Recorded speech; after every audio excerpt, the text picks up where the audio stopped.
Sustainability, and this is an informational hearing today on an update on flood protection in the Central Valley. And I'm really pleased that you're here. This is being televised, and I'd like to just make some opening comments.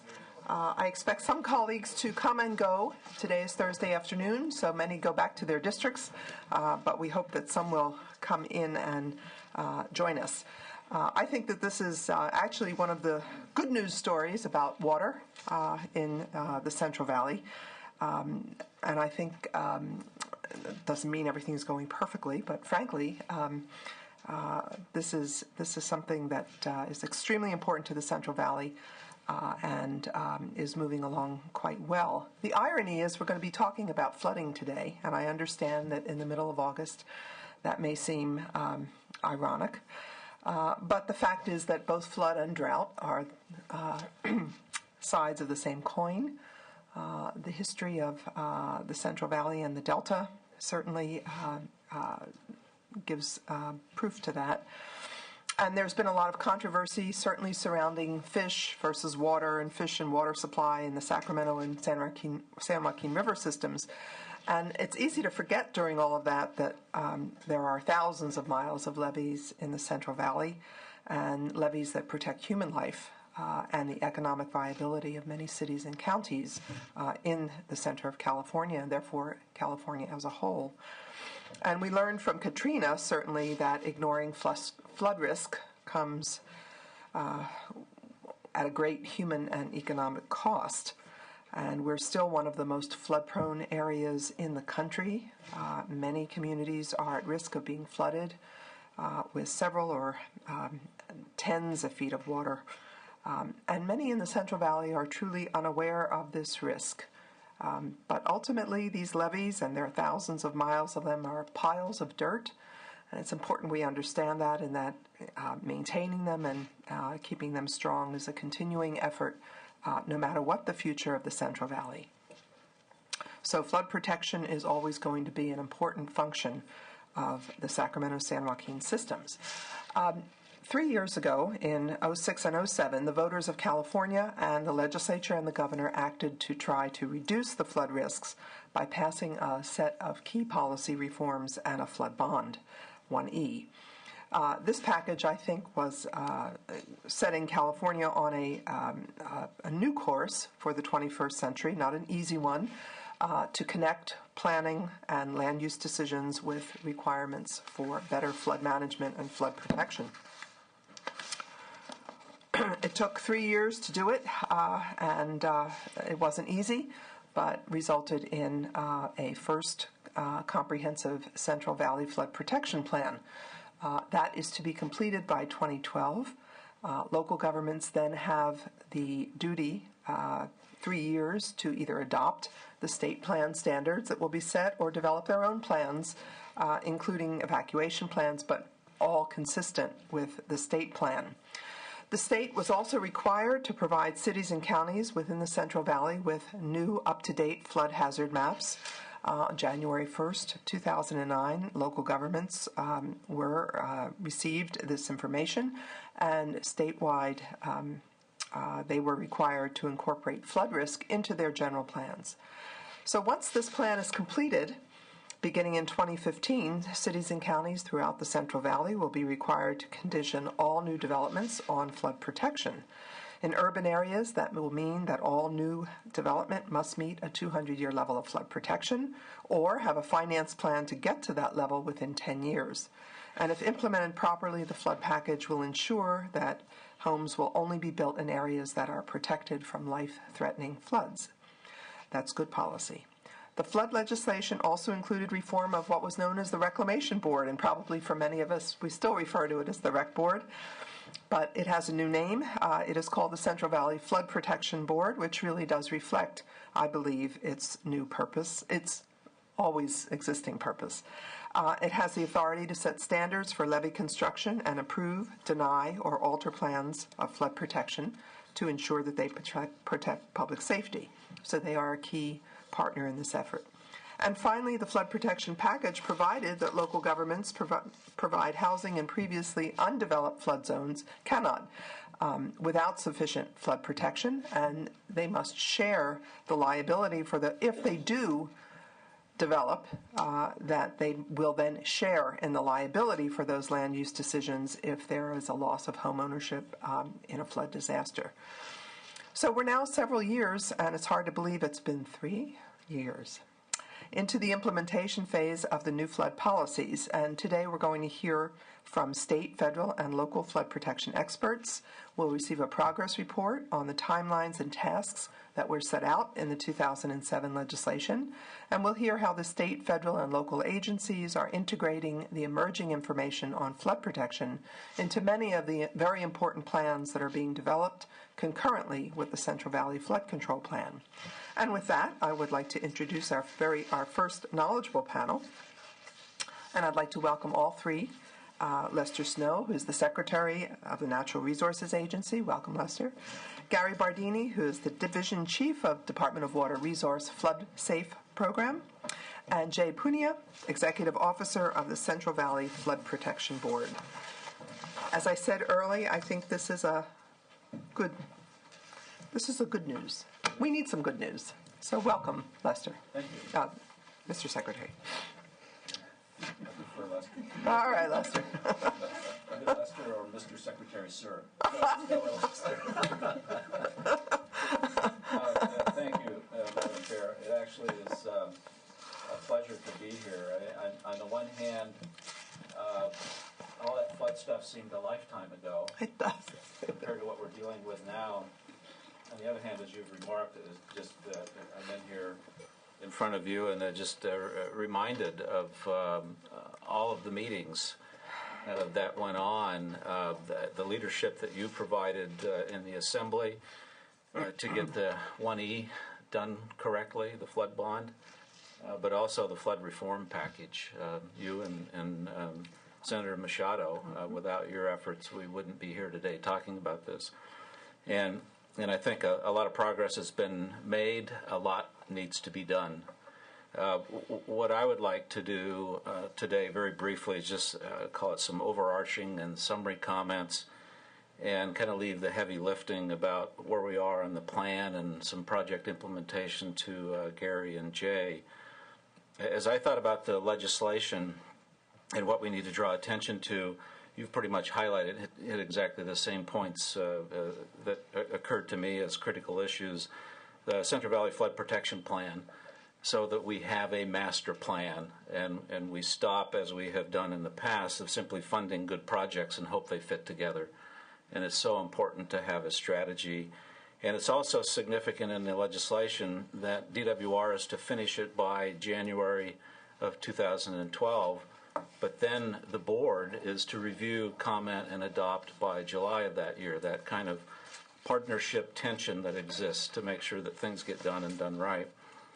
The other significant issue that you've already highlighted is simply making it clear that the urban level of protection, the 200-year protection, must be integrated into the way that we do business by 2015.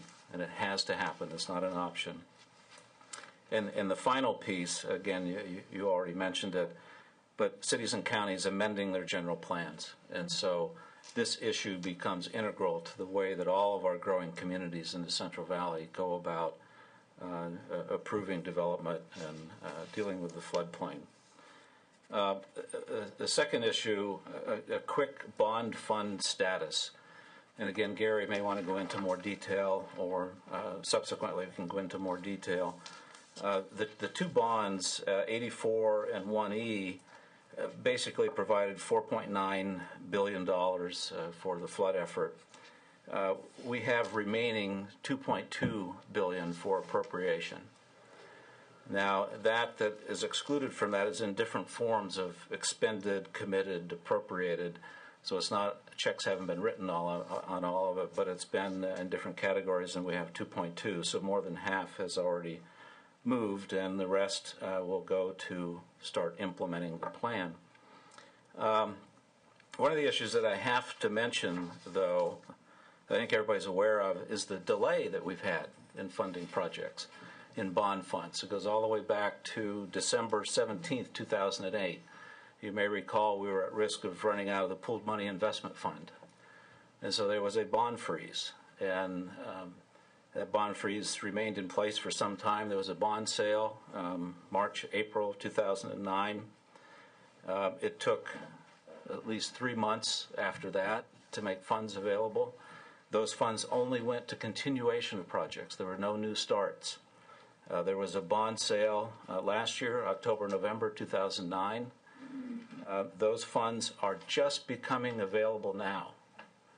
And those have limited amounts of money for new starts. So we've gone a very long period of time compared to what we wanted to accomplish without being able to do new starts. And that's been very frustrating to a lot of the flood agencies. So even the bond money, with the financial difficulties we've had and the budget problems, has been slow getting out. And you'll probably hear that from some of the local entities and that have wanted to fund projects and have not been able to. A final point I want to make is simply the plan and strategy of how these pieces fit together. Certainly what Gary's going to talk about is a critical part of it, but as a result of the water legislation last year, so will the Delta plan that Phil Eisenberg and the council will be working on. There's very little question that flood strategy is going to be a part of what they put into their overarching plan. And that's something that I think we all need to work with the council and make sure they have the benefit of the many, many meetings that we've had on flood and what needs to be done. So with that, I would turn to Gary to maybe drop to the next level of detail. Okay, thank you, Mr. Gary. Welcome. Welcome. Well, welcome. Thank you, Senator Welk. I wasn't sure this was the Hetch-Hetchy hearing when I had a chance to work.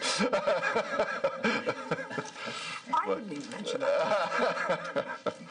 Anyway, it's a pleasure to have a chance to actually update you on what I think you've characterized very well up front. Where we're at in terms of, I think, progressing a pretty ambitious agenda on flood and how it's extremely, even though it's August, that flood risk and how we get in the season takes a lot of prep and work. I thought what I'd like to do is just maybe cover three main items. One, a little bit of just some context, a little bit related at a program level, what we're doing. Then talk a little bit about the funds and how we've been addressing and implementing that. And then lastly, I really want to focus a little bit on the Central Valley Flood Plan itself and talk about that. In a general context, the first thing, and I think we're seeing that, and I'll kind of even chime to what Lester was saying, it was related to, we have the Delta Stewardship Council, and we recognize there's a big effort to integrate plans across. I think a good amount of effort right now is going. And it actually kind of fits also that to have a sustainable situation in the Delta or in the Central Valley or throughout the state, the aspects of addressing flood risk management, environmental, and water management have to be done together. And I think that's one thing that as a department we've been preaching for some time through the water plans, the integrated water management. And these are something that we're actually implementing. So that's really right now we're trying to bring, I think, what we would characterize as sustainable water management as a whole that really address all three legs. So right now that effort's going on at different levels, including our work with our colleagues in the Delta Stewardship Council. To kind of move to the flood risk itself, one thing is in the case of the flood and kind of how that's progressed, I think really the beginning of really getting on the radar for the state of California was the '86 flood.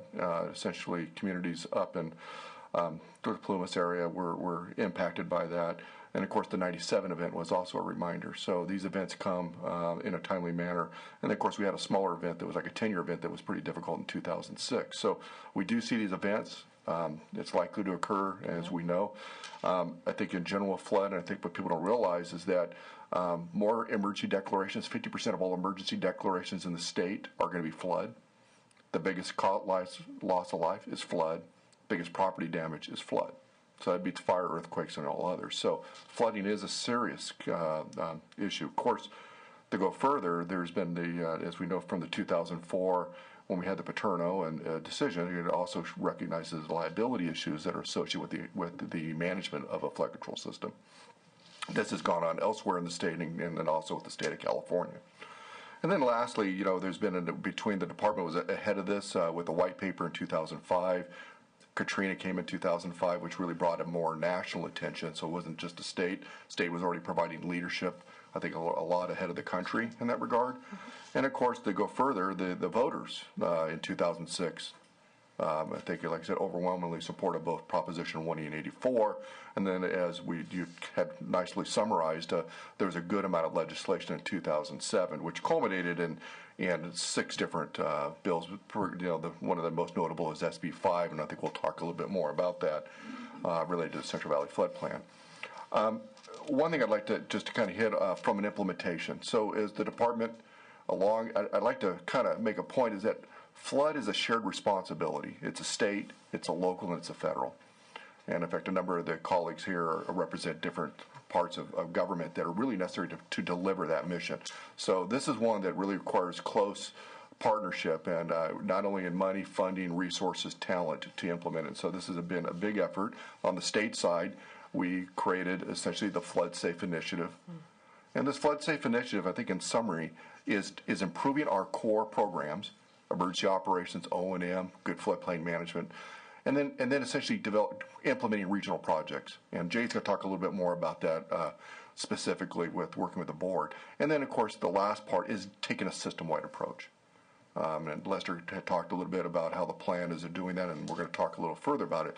But so in simple, Flood Safe Initiative is to improve the programs, develop regional projects, and take a system-wide approach to how we handle flood management. And that's the initiative that the state is undertaking to make a big difference. And this is an aspect of not just bond funds, but it's leveraging local, federal funds, the whole thing to deliver that mission.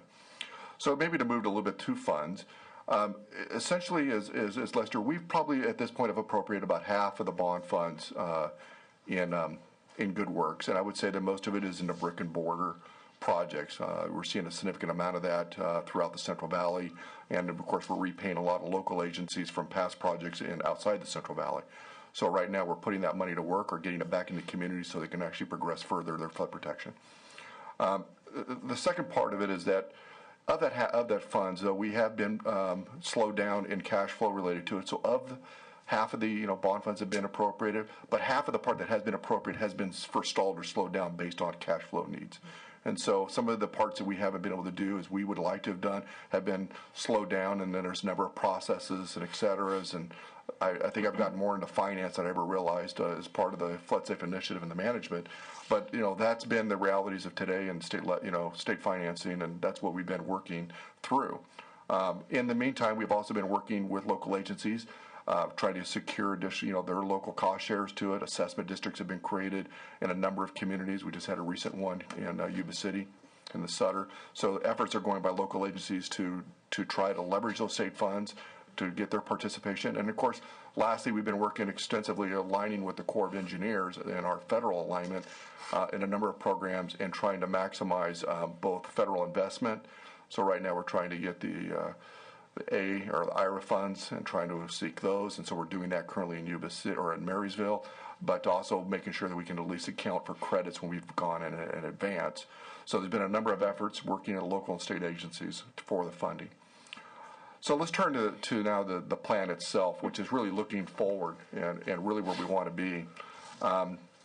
One thing we touched on is that the Central Valley Flood Plan has to recognize there's a number of other efforts going on, and that we need to basically link not just the flood risk part, but we also need to look at how we do sustain in terms of the environment, and how do we basically protect the environment and enhance that, where there's opportunities. And then more importantly, how do we also deal with the water management connection to the flood management system.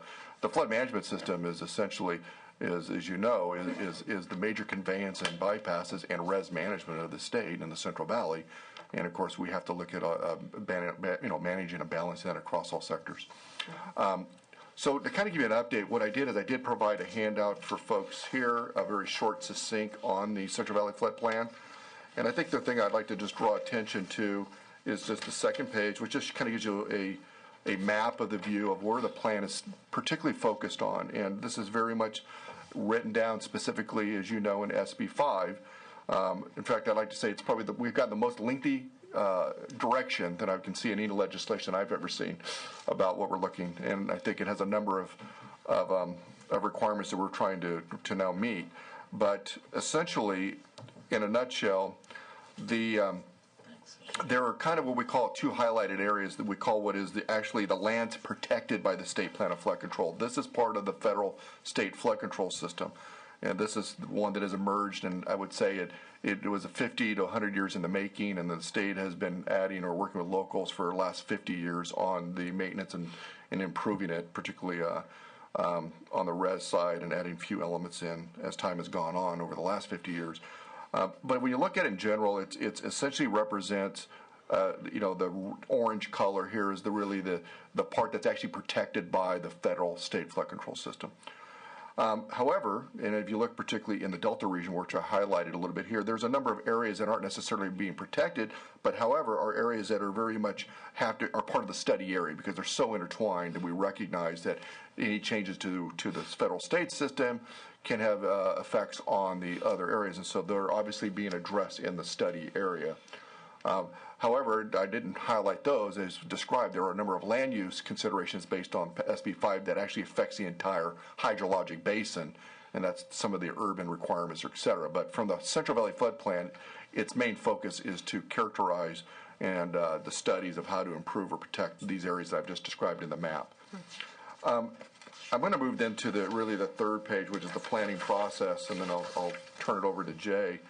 And I think in general, where we're at in the process of the plan is again, we're aggressively progressing into now phase 2, which is now working through management actions.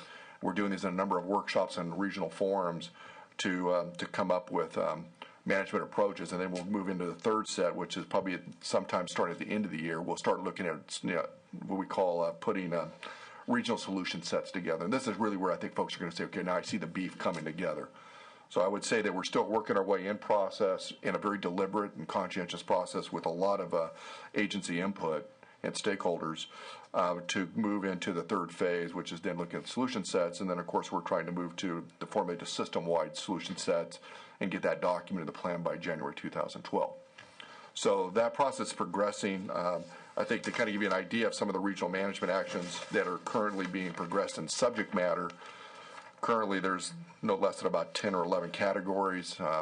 They're high-level, I would say, management actions. We'll work at the details below those management actions in the coming up phase 3 into phase 2. So it comes down to policy and regulations, ecosystem restoration, flood protection system modifications, and et cetera. I won't go through the list, but this is a number of workshops that are currently engaging a broad community right now.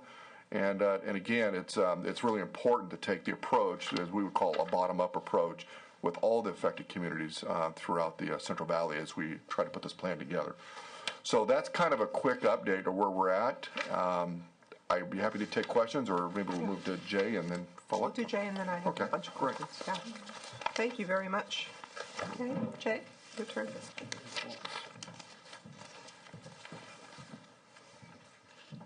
Thanks.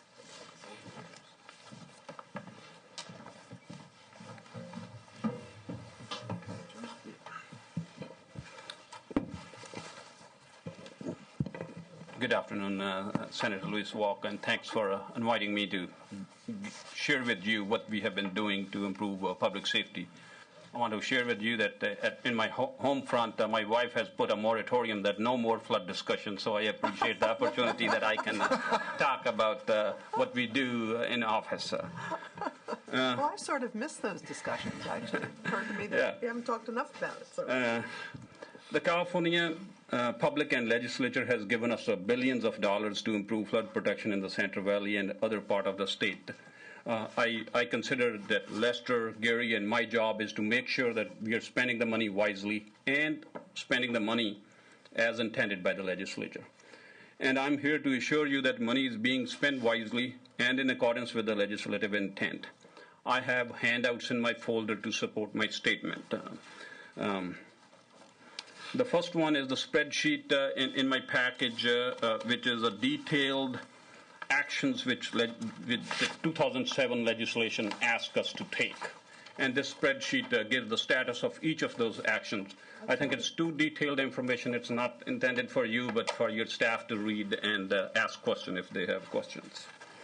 Then I have a PowerPoint presentation, a synopsis, which gives the highlights of the main task and where we are on those main tasks. I'm going to cover those in a minute in more detail. And then I have also included recently approved projects which our board has approved and worked with the U.S. Army Corps of Engineers which are being implemented or already constructed, like Three Rivers Levee Improvement Authority or SAFCA. And I have included some brochures just giving you some perspective, the scale of those projects. Before providing you my statement or the speech, I just want to put in perspective that there is a check and balance built into the present setup. For example, DWR is the custodian and disbursing agency for flood control funds. But approval of the flood control projects rests with the Central Valley Flood Control Board. Board provides a unique forum where public comes and provide their input. So public input is taken into consideration before the decisions are made. So that's a very unique quality in this present setup. In my judgment, it's a very good arrangement that DWR has the disbursing power and the custodian of the money, but the approval rests with the board. And sometimes I joke with Gary that he may think that he has a bag full of public funds to enhance the project, but the key lies with the board, so he cannot open that bag. Since the Jones Track levee failure in 2004, it has been very busy in flood arena and exciting and most rewarding time of my 30-year career in water management. With your help, the 2007 flood legislation and Proposition 1E and 84 were passed. Since then, we have made substantial progress and improved public safety, but we have a long way still to go. During my previous assignment as Chief of the Flood Operation with DWR, I was always concerned about the Feather River East levee because of the under-seepage concerns. And I want to share with you that we don't need to worry anymore. We have set back. I'm glad to hear that. Yeah, we have. Sure. Yes, on the Feather River, we have set back 6 miles of the levee. And in my judgment, it's a good project. We have put the levee where we have a good foundation. And we were debating and discussing to fix the levee in place or set back the levee. And luckily, the state funding came just at the right time so that we were able to do it right away. So to set back the levee was the right solution. And I'm glad that with all the efforts from the legislature, the money came and things came in place. And it's a major, major improvement for Yuba County flood and public safety. Now, a little bit discussion about the Natomas project. I used to live in Natomas in '86, and walking on the levees during the '86 floods and knowing, being a DWR employee, that what kind of water was coming from Oroville and Shasta, it was an eye-opening experience. And I will confess that I was scared and decided to move east. Wait, east. In 1987, early after February, I started looking home. And one of the main considerations, my wife and we were looking, what's the elevation of the house? My present home elevation is 111.5 feet. But that's not the right answer. We need to fix the Natomas levee. We don't want people to move from there. We need to fix the Natomas levee so that it's a safe place to live and to raise a family. In my personal judgment, the decision to develop Natoma was not the right one, but that's a history. Now we have to do whatever it takes to strengthen the levee so that we have a safe place there to live. With your help and the SAFCA's lead, we are able to strengthen the major portion of the Natomas levee. Our board played a key role in getting Natomas project approved and obtained federal approvals. Similarly, there are other projects which I'm going to give you detail a little bit later. With that said, I'm going to give you a quick synopsis of the progress that has been made since the passage of 2007 flood legislation. One of the tasks, as you already mentioned, was to reformulate the Reclamation Board to the Central Valley Flood Protection Board. And I'm glad to inform you that that reformulation has already taken place.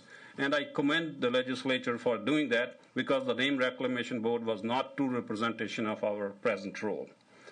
Plus, people usually confused us with the U.S. Bureau of Reclamation and local reclamation districts. So I think the new name, Central Valley Flood Protection Board, is more appropriate and reflects the true mission of our board. Mm-hmm. And I also want to thank you for, particularly Senator Louis Walk, for your effort to extend the funding for the Delta Subventions program beyond 2010. In my judgment, it's a good investment and a highly effective program.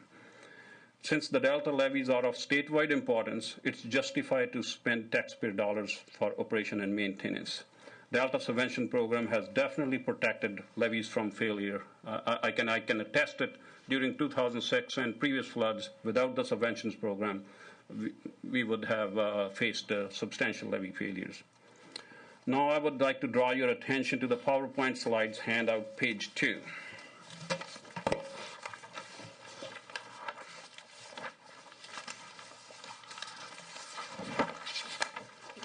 Okay. So one of the major tasks, as we already touched, was to reorganize the Reclamation Board.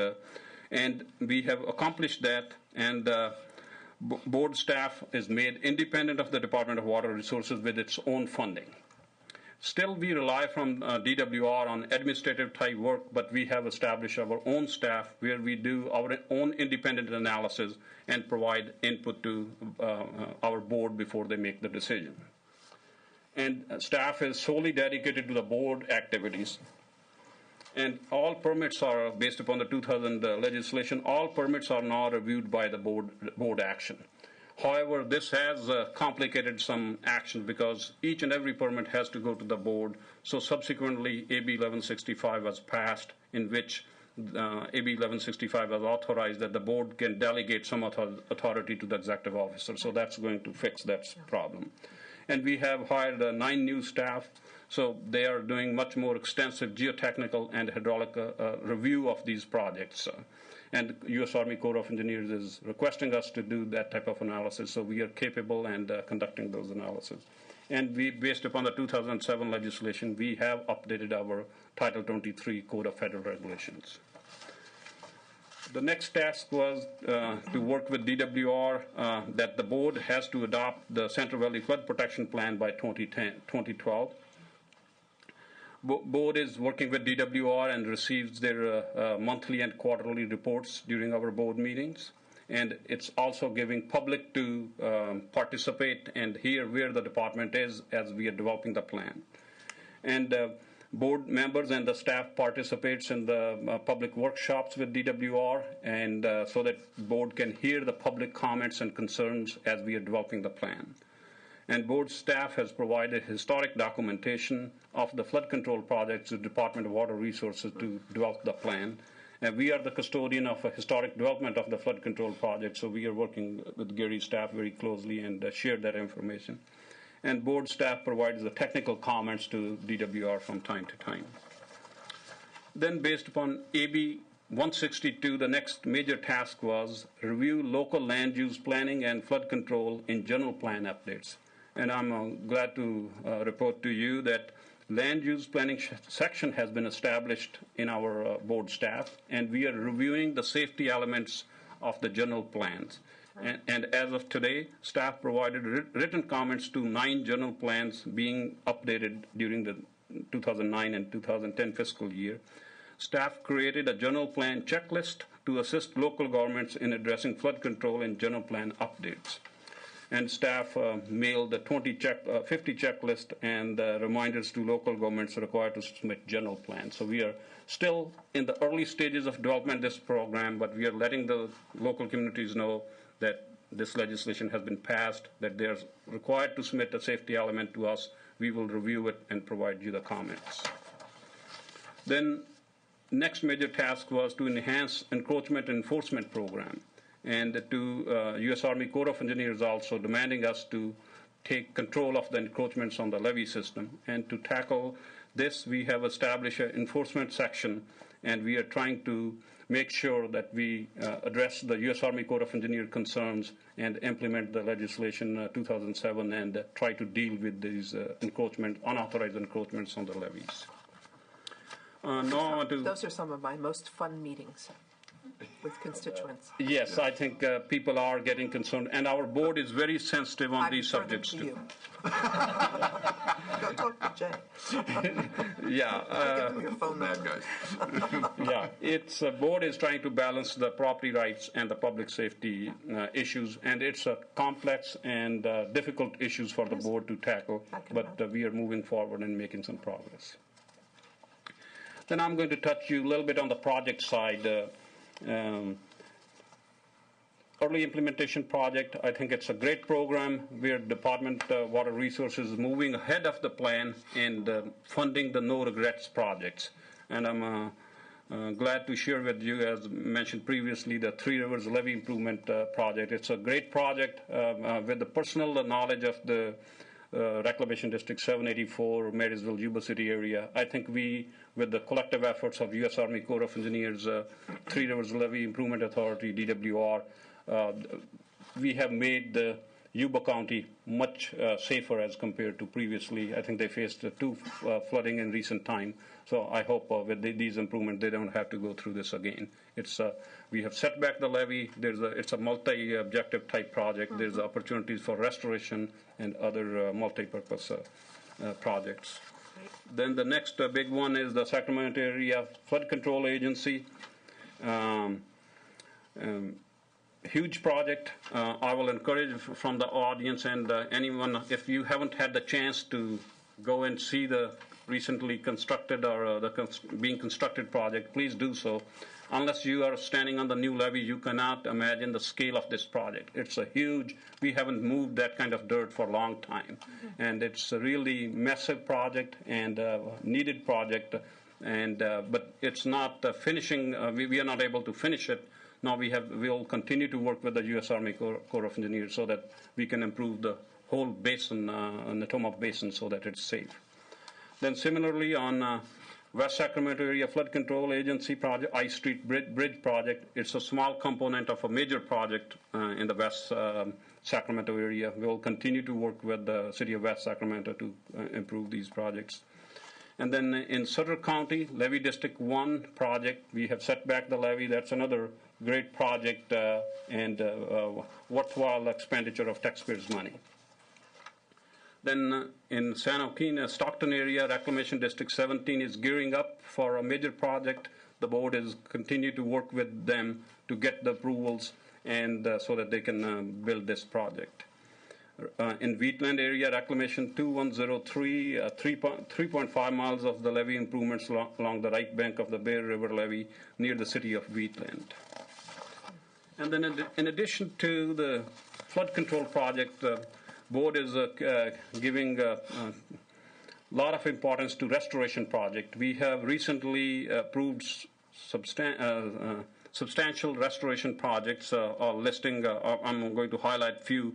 River Partners Del Rio Wildland Preserve in Glenn County, 136 acres of riparian habitat in Butte County. Next one is a Wildland Incorporation Liberty Island Conservation Bank and Preserve, 186 acres in Yolo Bypass. Wildland Incorporation Fremont Landing Conservation Bank, 100 acres of floodplain habitat along the Sacramento River. Then Wildland Incorporation Colusa Basin Drain and Canal, 186 acres of open water, marsh and upland habitat for giant gutter snake. Just want to highlight that along with the flood control project, board is approving restoration habitat enhancement projects too. And I also want to let you know that board has updated its Title 22 regulations based on the 2007 legislation. One phase has been already approved by the Administrative Law Office, but the phase 2B and phase 2 are still underway, and additional work has to be done. To summarize, haven't seen this type of work in the ground. So along with the plan development, I think there's a lot of public safety projects are underway, and just want to share today with you. Thank you. Thank you.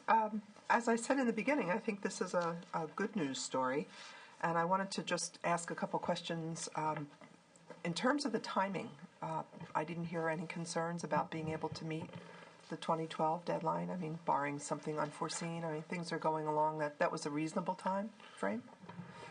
Well, I Or- think we're going to meet the deadline. I think we'll be able to put, the first, I would say, system context together in a single document. And I think if you look at what the plan really, in this, at least the first edition of it, it will be really heavy about, if you read the legislation, is to try to put an idea of what we're looking at in terms of documenting what are the system issues. And so right now our flood system status report, which is a product we'll have at the end of the year, which will take a lot of our levee evaluations and all the other stuff, we'll be able to first, I think, characterize really what are the problems. And this is something we're working not only on the state side, local agencies, and the Corps, and what all these issues are. So we'll have a better idea of what needs to be fixed, just foundationally. So I think getting that information out, and then with the strategies and management actions, and et cetera, we'll be able to put some aspect of what it will take contextually to fix the system under, I think, a variety of different management actions. And I think it'll be the first time to put that kind of context together.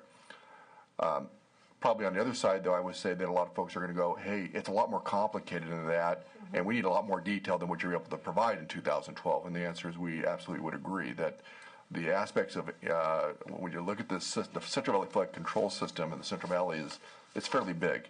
And I kind of like to put it in context. It literally took 50 years, 100 years to even build it. And the ability to fix or change it. And you take it, if you look at some of the highlighted accomplishments that Jay talked about, let's take Sacramento under SAFCA or Trilla over in Plumas Lakes and in that area. Those folks have been working at that aggressively as agencies since 1986. Unstopped. And so it took 25 years to make the system changes they're talking. So to make the system changes that we're talking about at a broad area that we're talking here in the Central Valley and address the environmental, water management, and flood risk considerations together. There's going to take funding. And funding is exactly. It's going to take a lot of time, and so what's going to be required is a sustained effort to look at the system-wide issues, how to progress. And so we're doing it with a little bit more strategy than just kind of doing it on the first come, first serve project basis, and we think it's a good idea. And most of these projects are really, without question, very, very good steps or take. But, it's going to get tougher to come up with the money and funding, and where is the priority? Where are the risks? So I think we'll be able to provide a good idea of where we think the flood protection areas are, what the risks are to those areas, what we think is the next, I would say, measures of investment for the next 5 years, and then maybe the 5 to 10 year period. I think we'll have a lot of that information in the plan. But the reality to make the big system changes, to make it more multi-benefit or to make more floodplain or to address the critical safety issues that we currently still have out there, those alternative and variations are going to take 30 to 50 years of sustained effort to basically make those changes. So I think our big issue is that I think we're going to do a huge milestone with this plan. It's going to be a very good piece of information. It's one I think is grounded with a very good process. And I know it's a little frustrating for folks that want to jump right to the answers, but we recognize that you have to be deliberate about this. It's complicated, and we need to get everybody's input. But I think the first installment of the plan is going to be excellent. And I think more importantly, when we come back in 5 years with a lot more extensive information, a lot more feasibility on the ground, a lot more understanding where we can come up with financing, federal participation, et cetera, the plan that comes in 2017 will be even more significant. And I think might answer some of the questions that the 12 doesn't hold. Welcome, Senator Kehoe. Thank you, Senator Wolf. Let me also ask you then, in terms of the timing, but also the funding to do the plan. Do you foresee any concerns about the budget in order for you to complete the plan on time? Obviously, the cash flow and the funds have been, so far, our biggest concern is that when we have a cash flow disruption, then we have to try to keep our consultant teams and let alone fund our existing staff, but our team. And so we've had some hiccups here and there.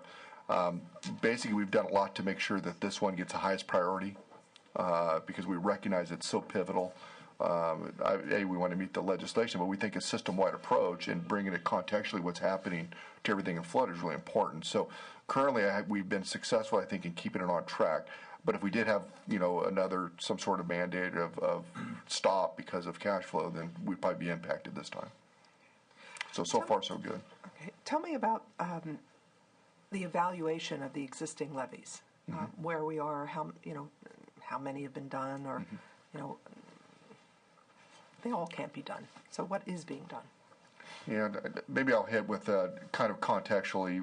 The department early on, this is really difficult, and it's very detailed stuff in terms of, not only trying to get hydrology and hydraulic models to be able to just see where the water goes and how high and et cetera, and that's something we're doing, But the big thing has been the geotech evaluations, and essentially we've created a program to get a lot of what we call even the foundational data before we can do the assessments. So one of the major efforts over the last couple of years is just mobilizing a massive workforce, heavily leaning on the private sector, and essentially working on two main areas. Aggressively going after the urban areas, so we've done that. And I would say for the most part, we were getting close to the final phases of getting that information together, and now we're in the assessment phase of that information. And we've been progressing on a kind of a lighter effort of evaluation in the non-urban areas. However, I want to make a point is that all flood areas, and we need to make assessments of all flood protection areas, and so we're trying to make sure we get the system entirely covered.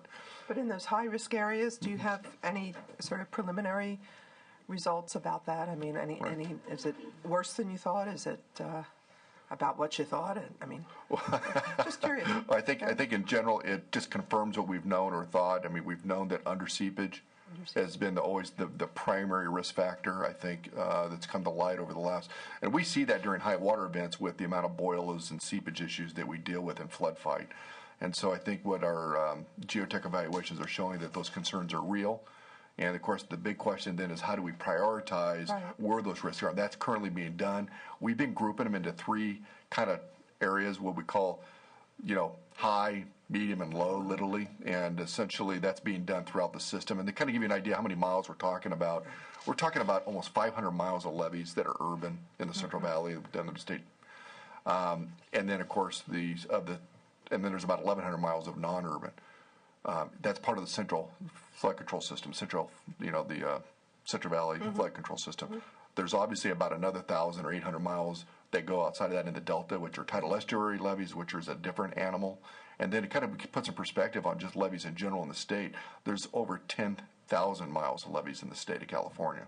So it just puts you, this issue is not only Central Valley that we're trying to get over as a department, but it's also occurring statewide.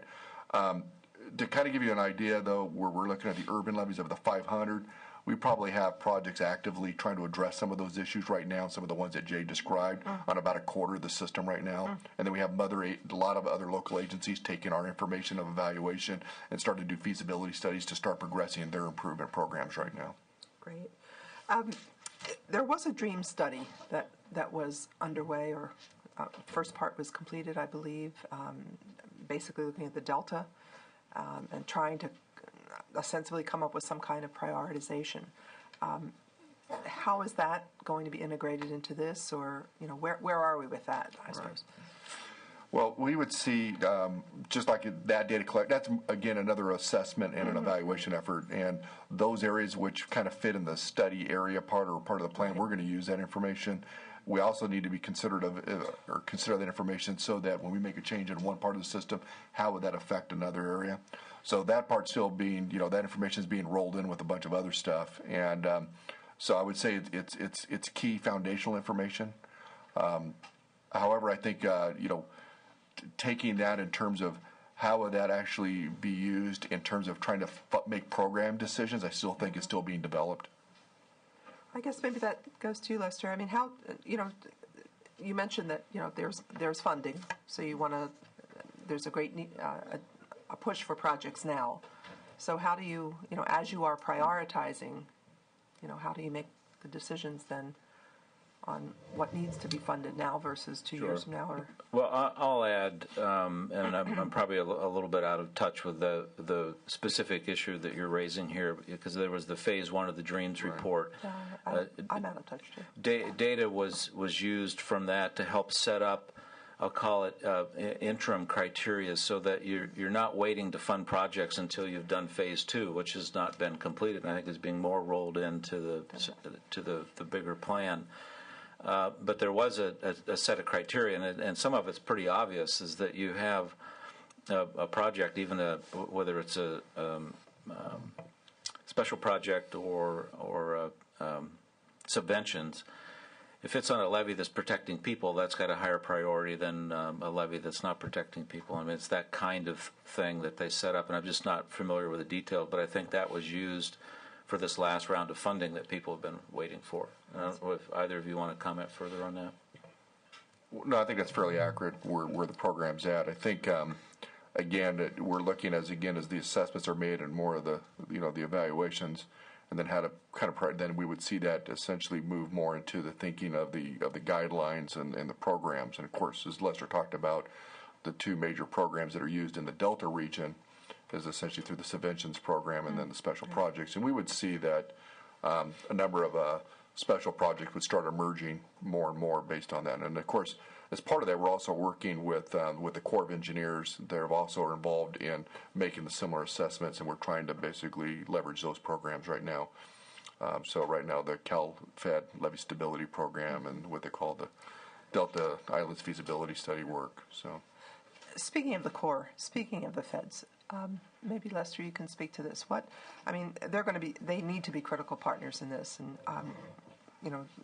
they haven't always been. I mean, they have been, but then they haven't been. And given the kinds of pressures in terms of funding that exist now at the federal level, what kinds of investment can we expect, either now or in the future?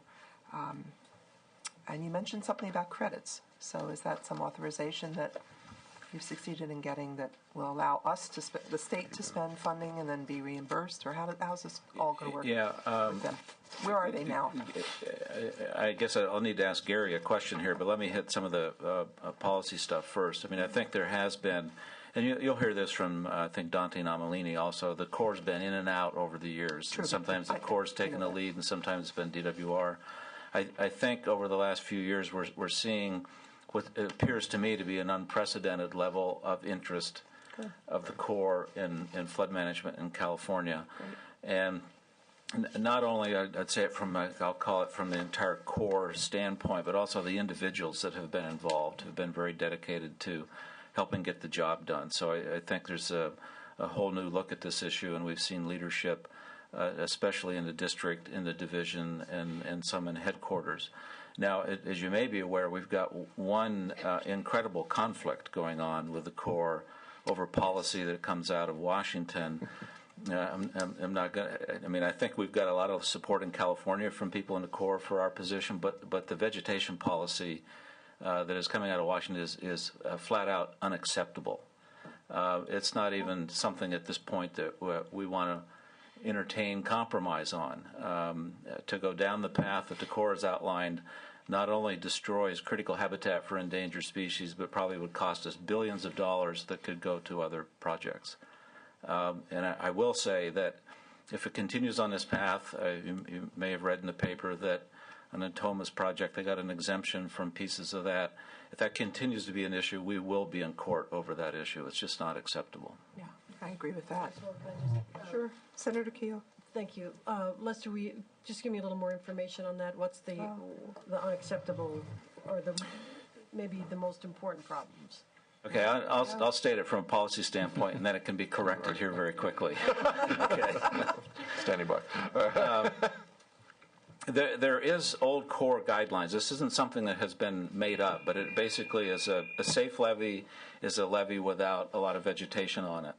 Now, for years, the state of California has had a waiver from that or an exemption, wherever the right issue is. And so in California, many of our levees have very mature vegetation that is a critical part of the habitat, riparian habitat, shallow water habitat. And if the Corps has brought forward that policy again, and so anything that's going to have a core protection, I guess I would say, needs to meet the O&M guidelines, which would mean you'd go out and you would cut down mature vegetation. And the problem that's been identified by DWR is that not only do you have the expense of cutting down that critical habitat for endangered species, but then you have a rotting root system, which then can be a conduit for failure of the levee. So in some cases, you cut down the vegetation, you'll have to rebuild the levee in order to take the root system out, so it's not a conduit for failure. And where are we in the discussion with the feds prior to going to court? Gary, can you give an update on sure. that? And hopefully I haven't reignited the war. Yeah, that's right. We do have folks from the Corps of Engineers who will be speaking shortly. So.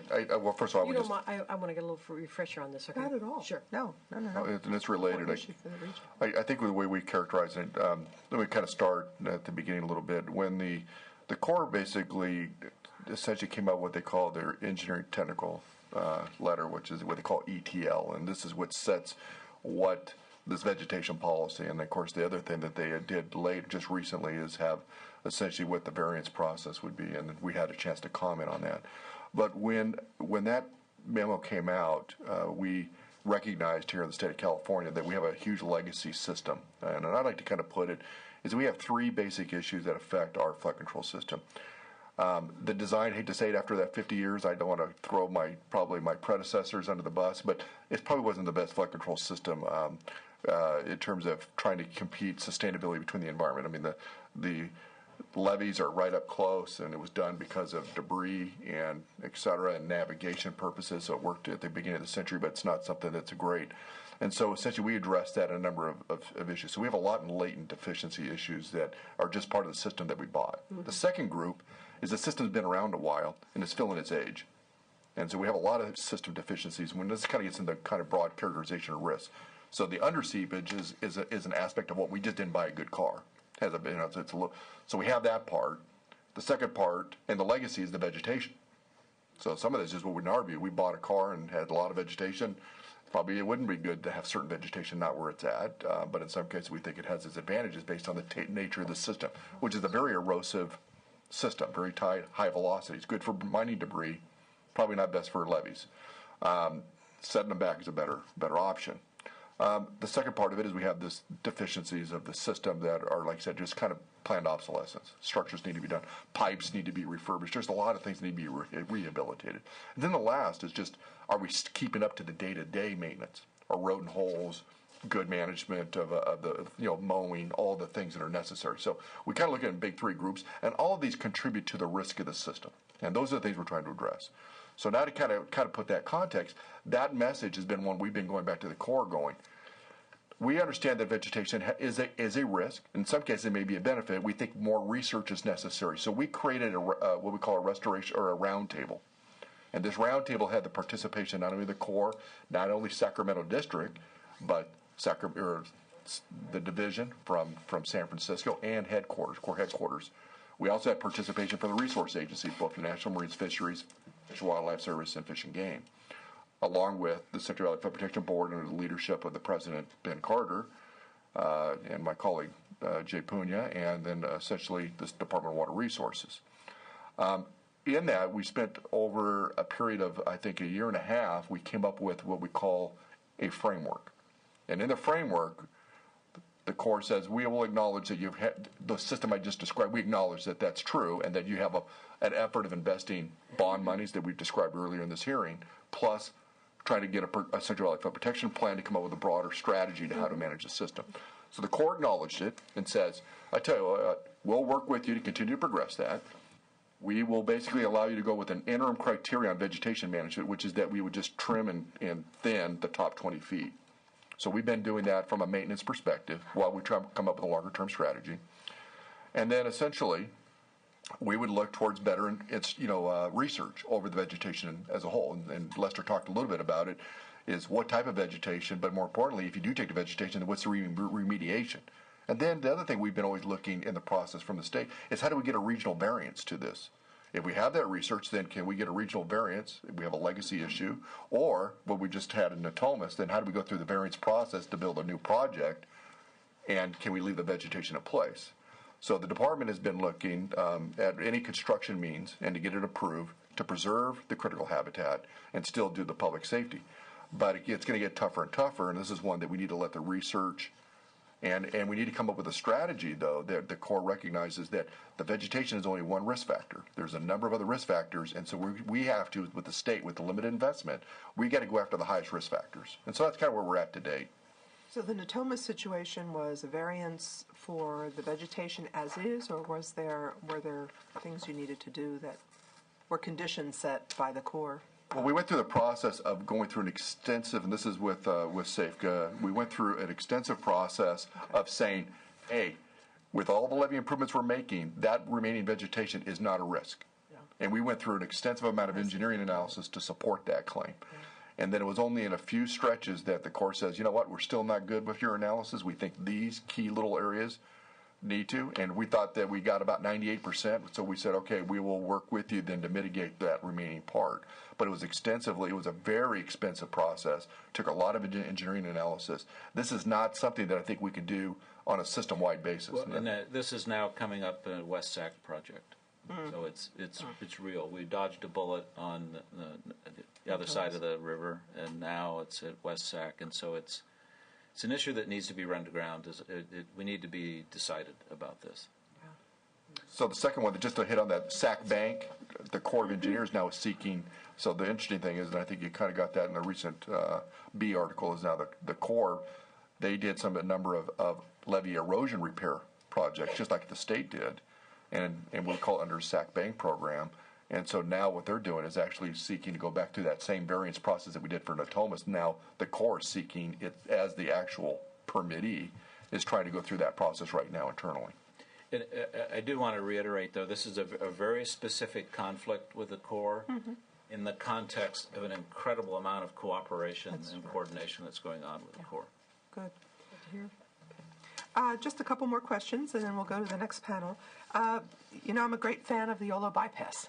We ought to have more of those. So I'm curious about in the San Joaquin area whether any discussions have continued and are being pursued about a bypass in that part of the world. Right. Well, I could hit a couple things, and then maybe you could add a couple. Is essentially we're going to look at all management actions possible. We know that the Sacramento system has really, in some ways, a lot higher level of protection because it does have that bypass system. And if you look in the San Joaquin, it's that system generally as a whole has less protection than the Sacramento system is, which basically works its way all the way from Friant all the way down, and of course it has different issues across the. So when you really look at it, it's a very slow responding system. It actually has threats under two types of floods. It's a high water event, storm event, and then it has snow melt, and the snow melt can be extremely difficult to pass high water through the summer, and then it can affect a number of basins, not only San Joaquin but the Tulare. So its flood control issues on the San Joaquin are different and have a different color than the Sacramento issues. So to kind of get to the crux of it, is I think there's going to be a number of management actions that need to be evaluated, and that's what we're trying to do under the plan. And certainly, the more channel capacity we can push through that system, the better off we're going to be, not only in the lower area where we have a lot more urban population, but we have capacity issues even upstream. One thing that's also occurring at the same time is a number of water management activity changes under the Bureau of Reclamation. We're seeing restoration on the San Joaquin River. So again, the changes to that system need to be essentially integrated with water management and the environment as we look to reduce the flood risk. So again, the aspect of coordination to get all three legs of the stool is something that has to be done. Okay. All right. Let me ask you, Jay. I wanted to ask you about your permitting. The projects have to go through the Central Valley Flood Protection Board and must be permitted. What about, and maybe, Lester, you want to add to this, now the Stewardship Council has purview over covered projects. Again, there's discussion about how broad a term that is.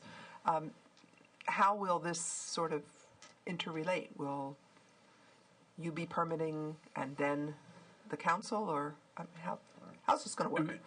It hasn't been sorted out yet. Those details, I think the permitting authority will still reside with us, but we will keep the Delta Council appraised that what type of permits we are approving so that they're familiar with what we are approving. But based upon the legislation, and we haven't so far figured it out that they have also permitting authority. The permitting authority for superimposing additional project on the existing flood control project reside with the Central Valley Flood Protection Board, and we will continue to exercise that authority in coordination with the Delta Council. That's the way we are envisioning, but we haven't had the lengthy discussion at this stage where we have come up with the final recommendation that how we are going to coordinate. The last thing I wanted to ask about was involvement of the local communities. You mentioned that, and it seemed to me from the material I read that and from the notices about meetings, that there have been quite a bit. Am I going to hear from local communities in the next panel who are going to say they never talk to us? Well, I hope not. They'll snap my head back. We've actually have a very good team assembled with Montgomery Watson, and we have a number of sub-consultants that are experts at this. So not only have we been doing extensive, I think usually I've gotten more argument that we're processed out by what you're doing. Too much process. Too much, and I think we're trying to provide more information and have them do less participation in developing the material. So we've been trying to reduce their burden for the process. So that's what I've been hearing more of. But I think in general what we've done is we have an extensive process right now of working through. We had a valley-wide forum where we had brought everybody together. That was just recently done about 2 months ago. We've held continually regional forums with a number of key folks routinely, and then we've been doing a number of we call topic work groups, or et cetera. So we have been doing a number of areas. But besides that, in the plan, we've also gone and have met with most of local governments and county board of supervisors to give them an update of some of the legislation items. So we have been trying to do not just the communication or the process of the plan, but trying to, here's the broad aspects of going on in your community, here's what you're being affected. So I've had a chance to brief personally the mayor of Sacramento and give them an update along with Safeco and others. We've been doing that across the Central Valley. Cool. So there's been a number of efforts to try to educate folks over what has happened in the 2007 legislation and more importantly, what programs we have here to help address those issues. Great. Maybe I can add. And the legislation also requires that once the plan is submitted to the board in January 2012, that we are required to have 2 public hearings where the public will have again chance to provide input. And on our monthly meeting also regularly, Gary and his staff brief us on the plan, where they are, and the general public is welcome to attend those briefings. Okay. All right, I want to thank the 3 of you very much. As I said, I think that this is a good news story, so I want to thank you for your work and look forward to future hearings about this. Thanks. All right, the second panel is going to invite forward other partners to talk about how flood protection is being integrated into federal, state, and local plans and what more needs to be done so that we make sure that the product is useful. So please come forward. I hope we have enough chairs. If not, we'll get some. First of all, Supervisor Don Natoli, who's the chair of the Delta Protection Commission and also on the Stewardship Council. Welcome, Don. Christina Mullins and David Van Ryn from the U.S. Army Corps of Engineers, and we were talking a great deal about you. Melinda Terry, who's the Executive Director of the Central Valley Flood Control Association, and Dante Nomalini, who's the Counsel for the Central Delta Water Agency. Welcome to all of you. And afterwards, there will be plenty of time for public comment as well. So let's start with the U.S. Army Corps of Engineers, since we took your name in vain before. Yeah. All right. And this is your chance. Great. Christina, welcome, and Mr. David Van Ryn, welcome. Thank you so much. How's it going? It's going very well. Thank you. Where's the check? No, I'm kidding.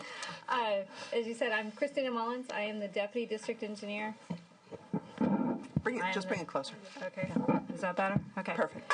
All right. I'm the Deputy District Engineer of the Sacramento District here in Sacramento, and I'm actually here on behalf of Colonel Leedy. Dave Van Ryn is a program manager that works in the Civil Works branch, and most of the Delta area is covered in his section, all the projects in that area, so he'll be able to give you some more project-specific information. Colonel Leedy had another engagement this afternoon. He took command last week, and his schedule's been pretty busy, so he does send his regards. That's fine. The Corps of Engineers, as you know, has, and have heard this afternoon actually, has a lot of projects going on in California. We are one of 3 districts in the state. You also have the Los Angeles District and the San Francisco District.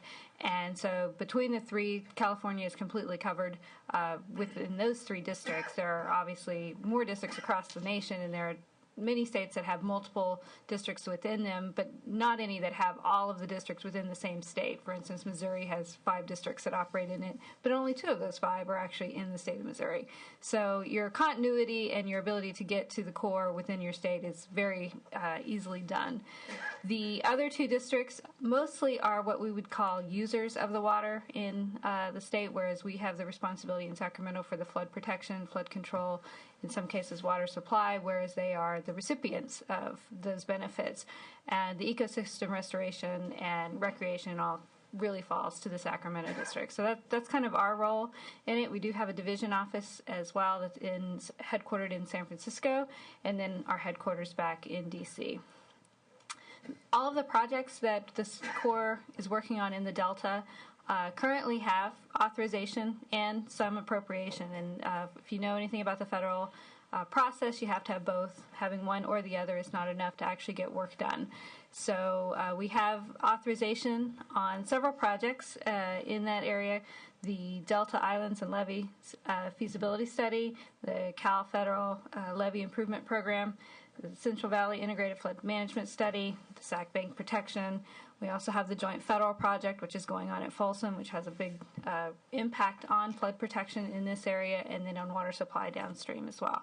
So, and then you have some other outlying projects, as they were already mentioned, the Yuba General Reevaluation Report and the Marysville Ring Levee, which is about to be awarded for construction, South Sacramento Streams, et cetera. So there's some other ancillary projects that also feed into it, and in some way or another they all kind of overlap. It's a big spider web of projects, authorizations, and appropriations. So the integration of those projects within the Corps, as well as what's going on downstream in the San Francisco district area or in the Los Angeles district area, those all have to be integrated and ensure that what we're doing doesn't have a negative impact on them, and vice versa, as well as that we're covering all of the bases when it comes to ecosystem restoration, endangered species protection, water supply, recreation, navigation in some cases, and then the most important one that you've already mentioned, the flood protection, or as we call it, flood risk management in the Corps. That's the business line that it falls under. So we have a lot going on, and the Sacramento district is certainly very busy, and we do work very closely with our partners, DWR being the main one. They are certainly our cost share partner on almost all of our projects. I don't believe we have any project that's actually cost share with a local sponsor that's not the state. And in 1986, the federal government, Congress said that we would not do any projects, the Corps of Engineers would not do any further water projects that did not involve cost share. There are very few projects out there that are 100% federally funded, so all of our projects are in some way cost shared with a local sponsor, and in this case it is the state. For those that are in feasibility, that are still in a study phase, that's a 50-50 cost share. For those that have gone to construction, if the main benefit is flood risk management, then it's a 65-35 cost share, the 35% being the state of California. So that kind of covers the projects that we're doing. The integration of them is something that is ongoing, continual, and it's certainly part of our daily process of ensuring that we're not doing double work, that we're not doing something in one project that would be counter to another, et cetera. So there's a lot of coordination, and we certainly try to integrate that with the resource agencies as well as the state and the requirements that they're asking us to meet. So the things that we need to ensure that the products are more useful, funding is always going to be an issue. It's an issue from the cost share side on your part, as I'm sure you are aware, and it's also an issue on the federal side. The projects that we currently are working on that are authorized and appropriated, all but one of those are actually what meet what we call the President's budget requirements, meaning that when we submit our budget to the administration submits that to Congress in February, about 6 months before the next fiscal year starts. Those projects have met a criteria that means that we're going to say there's a federal interest there. Everything else that gets funded that actually ends up with appropriation is all done by congressional ad. And so the vast majority of the projects that we work on in the Delta and for flood control in the state of California for the Sacramento district get done by congressional ad. And that's a heavy lift for your congressional family up in D.C. on the Senate side as well as the House side. It has been very healthy for the last few years. Obviously, in this day of shrinking budgets, nobody can predict what it's going to be like. We do have the markups for the House and the Senate side right now for FY11, and there is some ad on one side or the other for most of those projects. There are a couple that don't have any in them right now. There's still time for that to change. It's not until the conference report when we will see something that's a little more definitive, and then, of course, once the bill gets signed. This being an election year, we do not expect a bill to be signed until after the election and may not actually be signed until the new Congress is seated. So we're looking at going under a continuing resolution until we're anticipating as late as March, which would be half the year. That always makes it difficult. And at times, there's some impact on momentum of any project as a result of that. We get to a piecemeal stage where we're asking for funds, federal funds, on an every 2-week basis at times. And that it's just not feasible for a project not to have, stop and start and stop. We got to step back and look what we did, where did we stop, and how do we restart. So that's always going to be an issue, and it's one that we work well in because it happens almost every year. We've got very good at it, but it's still going to have an impact on the projects.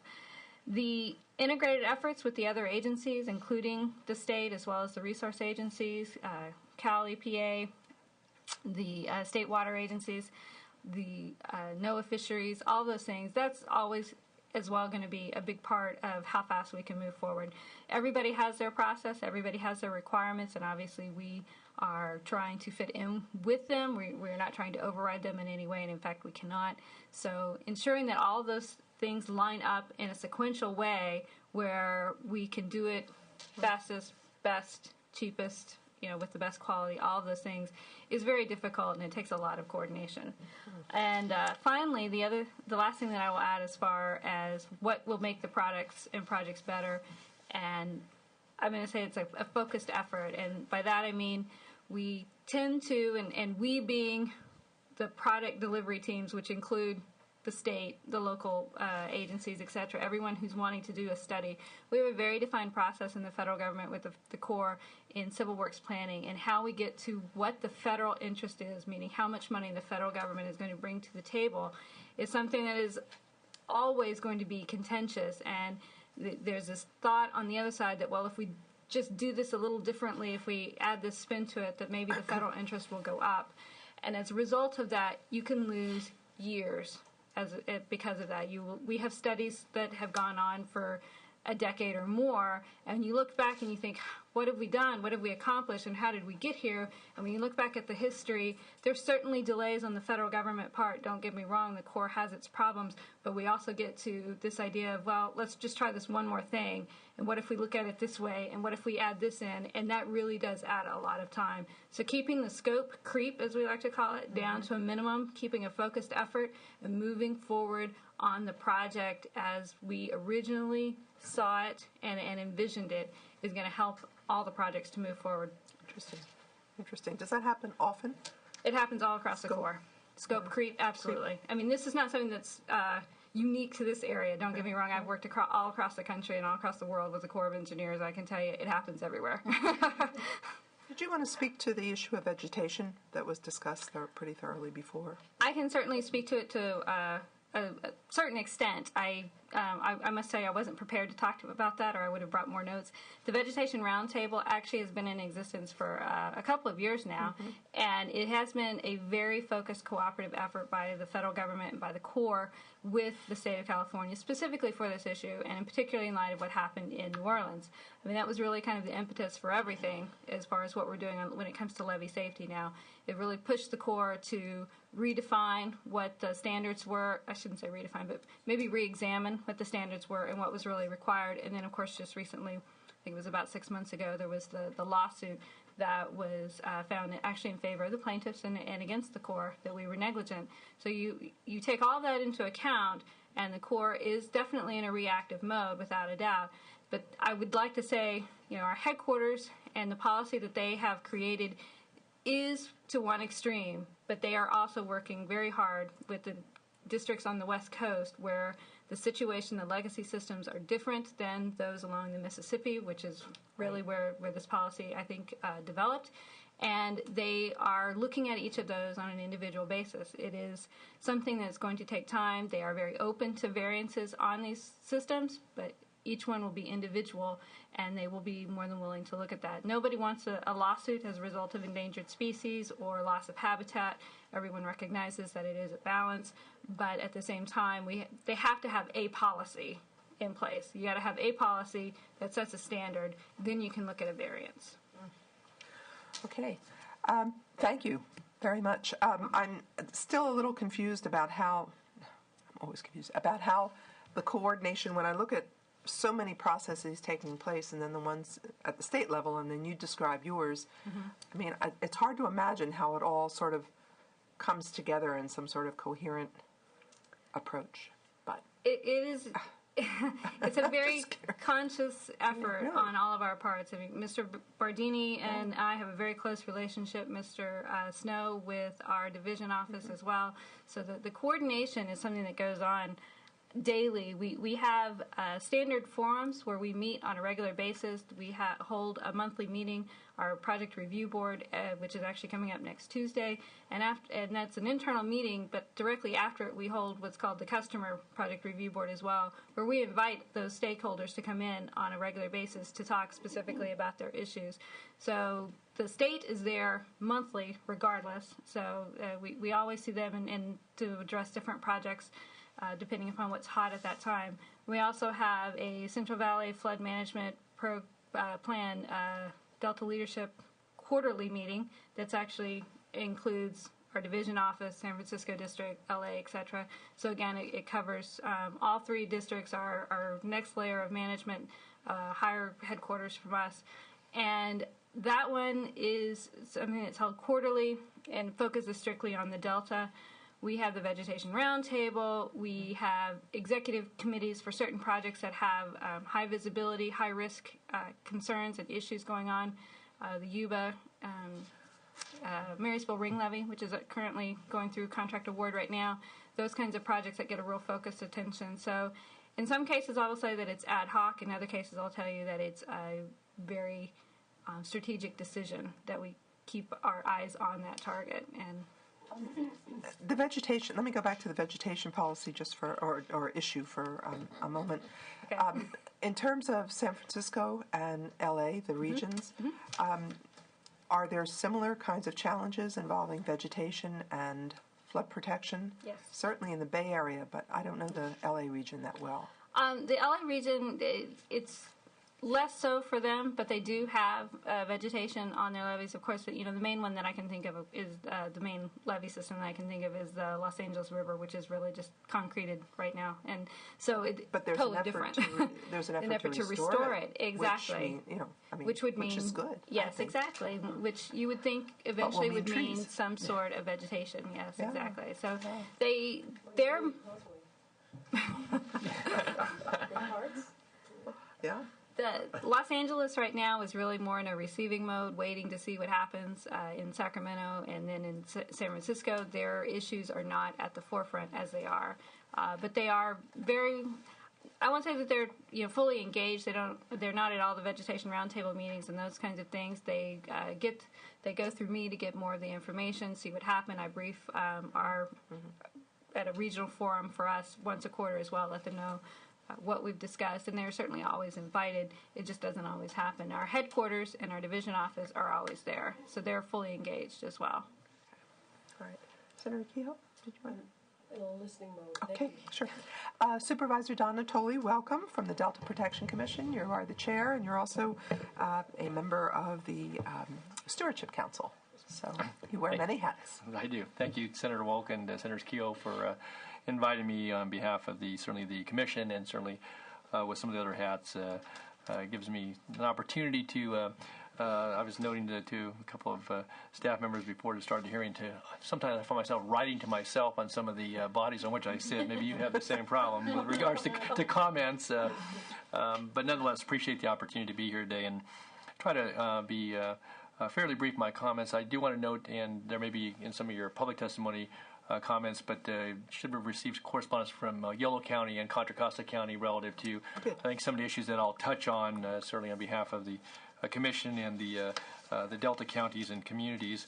And I would just note that I think the emphasis certainly on flood protection, on safety for residents, protection of property is very important, certainly to the communities that we all represent, certainly to the Commission's efforts, the Protection Commission's efforts. And I think many of the things that were called out for in the legislation is related to planning for emergency response, to safety priorities for looking at evacuation plans, for certainly incorporating efforts within the framework of local government in their review of land use items, were very sensible and reasonable.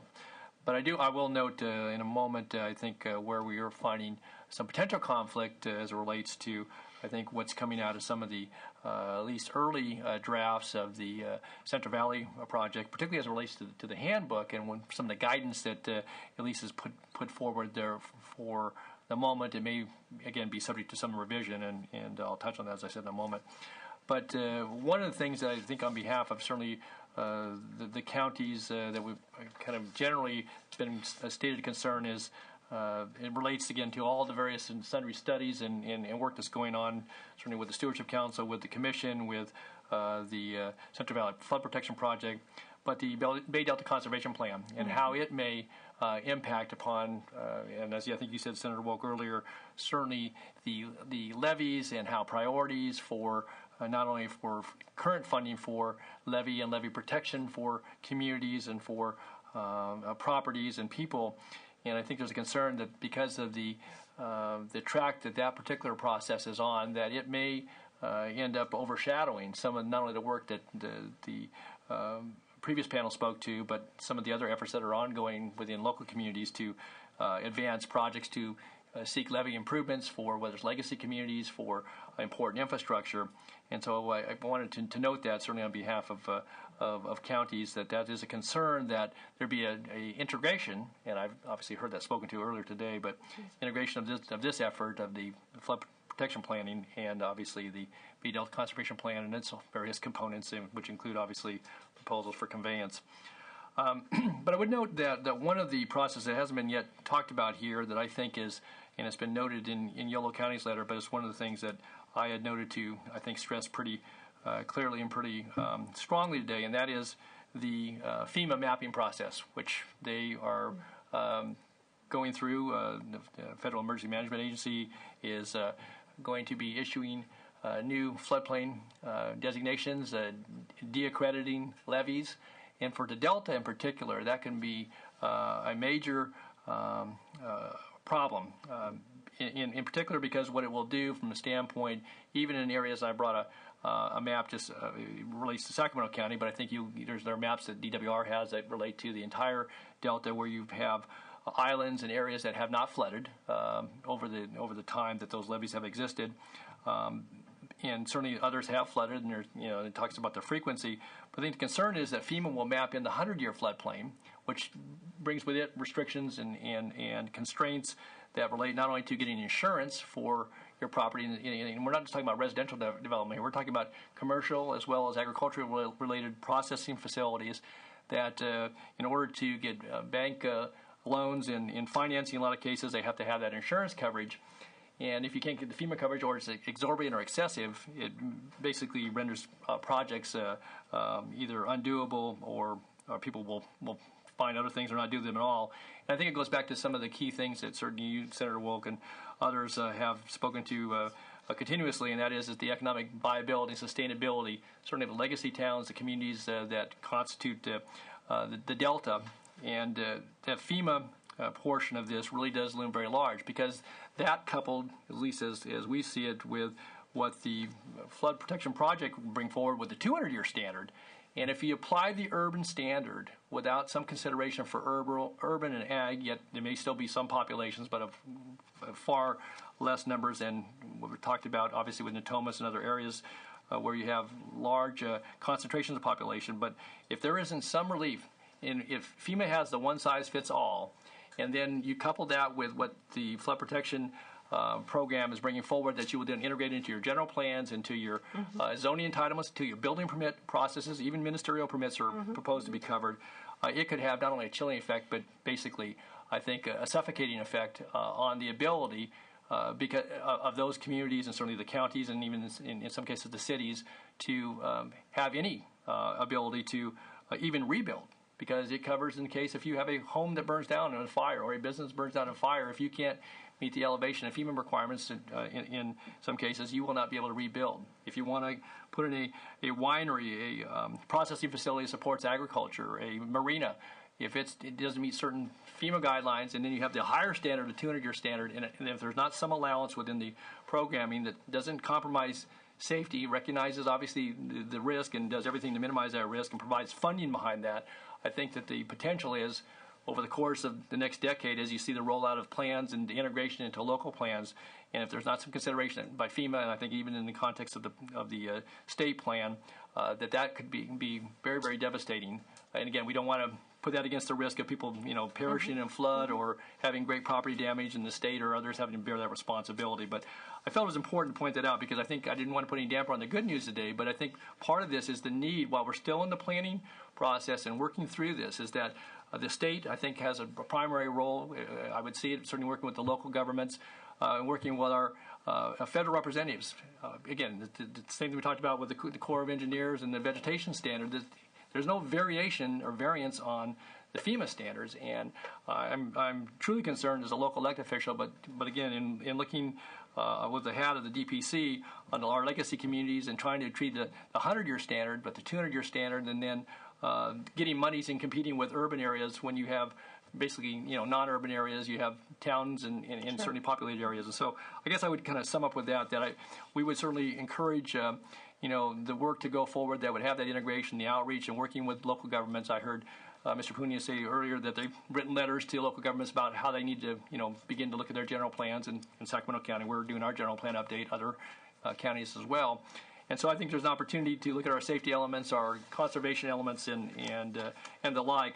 But I would just stress that ag or rural levy standard and some consideration for working with reclamation districts within the context of the Delta, where we've got the 1,100 miles of levees, that if we aren't given some consideration, not only would getting a flow of funding allow us to do very important priority projects today, but in the future we're not going to be able to compete. We just know where the money will go. It'll go to the areas where you have heavier populations and investment in property values. And so with that, I'll stop and be prepared for any questions, but I wanted to point that out today.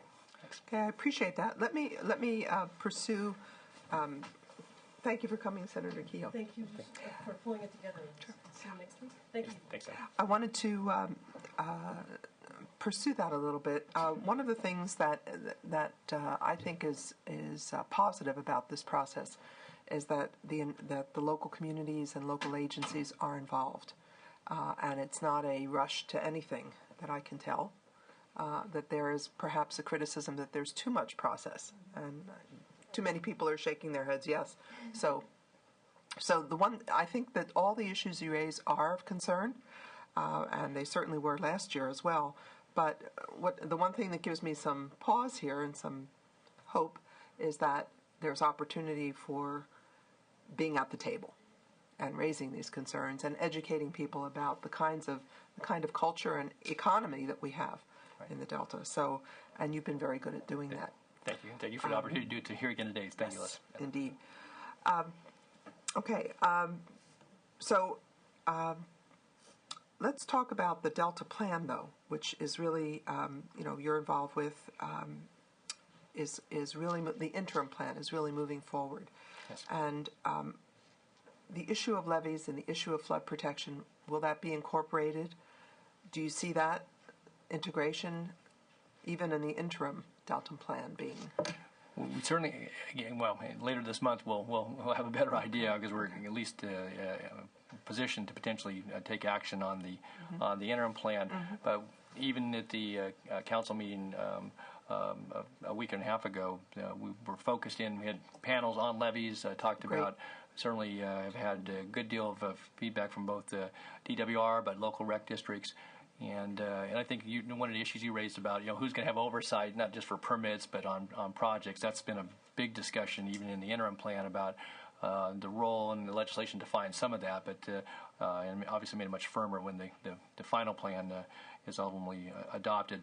But I think there's no question that the integration of flood protection as it relates to levees and to communities and to a variety of considerations, whether it's for water supply or for the restoration of the ecosystem, the two very stated and obvious goals.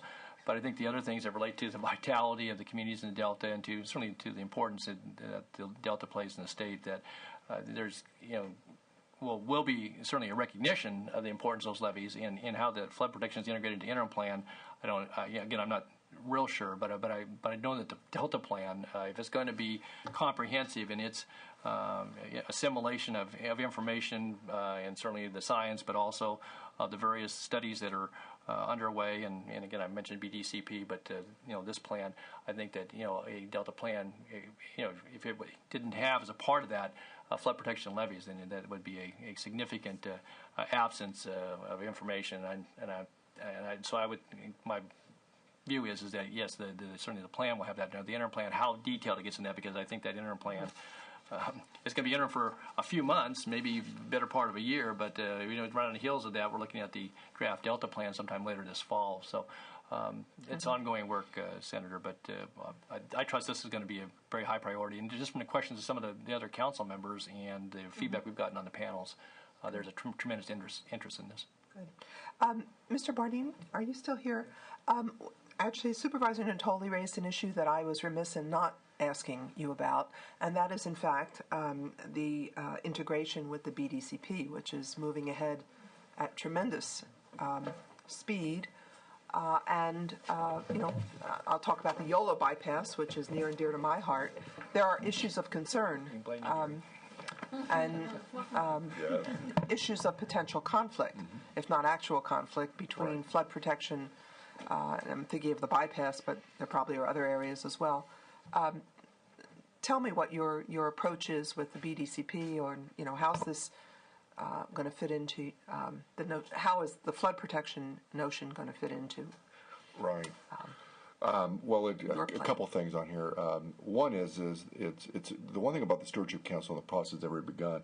It really is essentially trying to show how, kind of canvassing all the programs and how they'll integrate, and that's actually been a positive effort. One that we recognized actually as a department with a letter that was sent out to a number of folks. At that time, it was Secretary Chrisman, and we acknowledge that even with the efforts that the department is broadly involved in, the Department of Water Resources, and that's not just us with local agencies and the Corps. So what we were, and it's something we've also been coordinating with the Corps, also is to show how all our federal and state actions are working together, and essentially not only within the Delta, but how the Central Valley connects with the Delta, how it connects back to res management of the Central Valley system, and then the statewide water management. So what we're doing right now is been coalescing all of our integrated plans. A lot of that stuff is being forwarded over to the Delta Council right now. And then another effort that we're going to do, we committed to a workshop that we're thinking that's going to be probably in the October period. That's more of a one that the Department of Water Resources would take the lead, but there's something where the Corps of Engineers are already lined up to participate, and others. So we're trying to actually do that.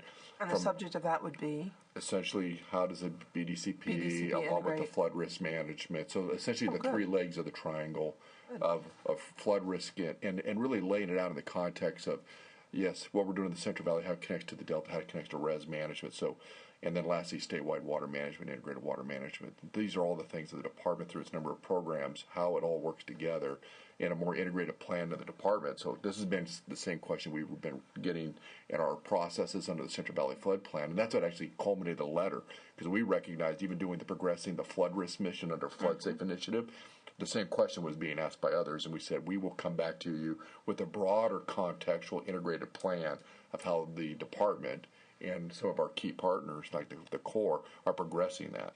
And of course that kind of question now is being asked by this Delta Stewardship Council, and so essentially it's kind of been opportune because we were already progressing on that. This letter was sent out to a number of local agencies back in October of last year. So it's been over a year or so that we've been able to pull this together.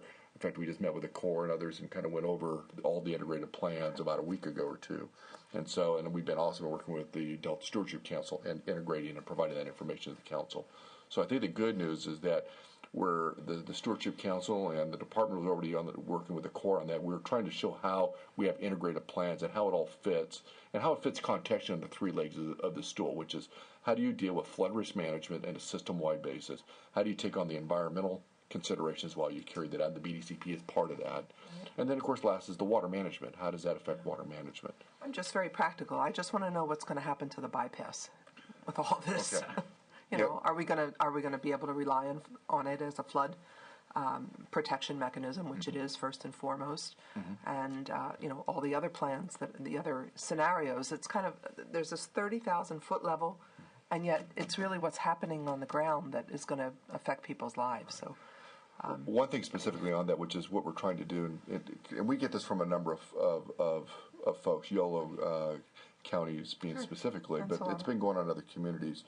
The Yolo bypass, which is been a major, is what we recognize is that we're right now we're formulating how to kind of bring the BDC, the BDCP and the planning, the flood planning efforts, and trying to get down at a much more lower level with that community right now. We recognize that there's some interplay between a multiple of programs, and of course even the Delta Stewardship Council will be keenly interested on how we progress that. So we've recognized that despite our overall planning effort on the flood risk management side, we recognize that we need to have a very specific targeted effort right now to look at the Yolo bypass. Good. One thing I would say on that, though, the parties that will be critical to that, not only do we need to have Yolo County and very local agencies' perspective, but when you look at changing the federal state flood control system here, clearly the participation early on with the Corps of Engineers and the Central Valley Flood Protection Board is going to be critical to that. Okay, thank you. Thank you for that. And thank you, Supervisor Natoli. I'd like to welcome Melinda Terry, who's the Executive Director of the Central Valley Flood Control Association, and wears other hats as well. Yes, so I welcome, do. Melinda. Thank you.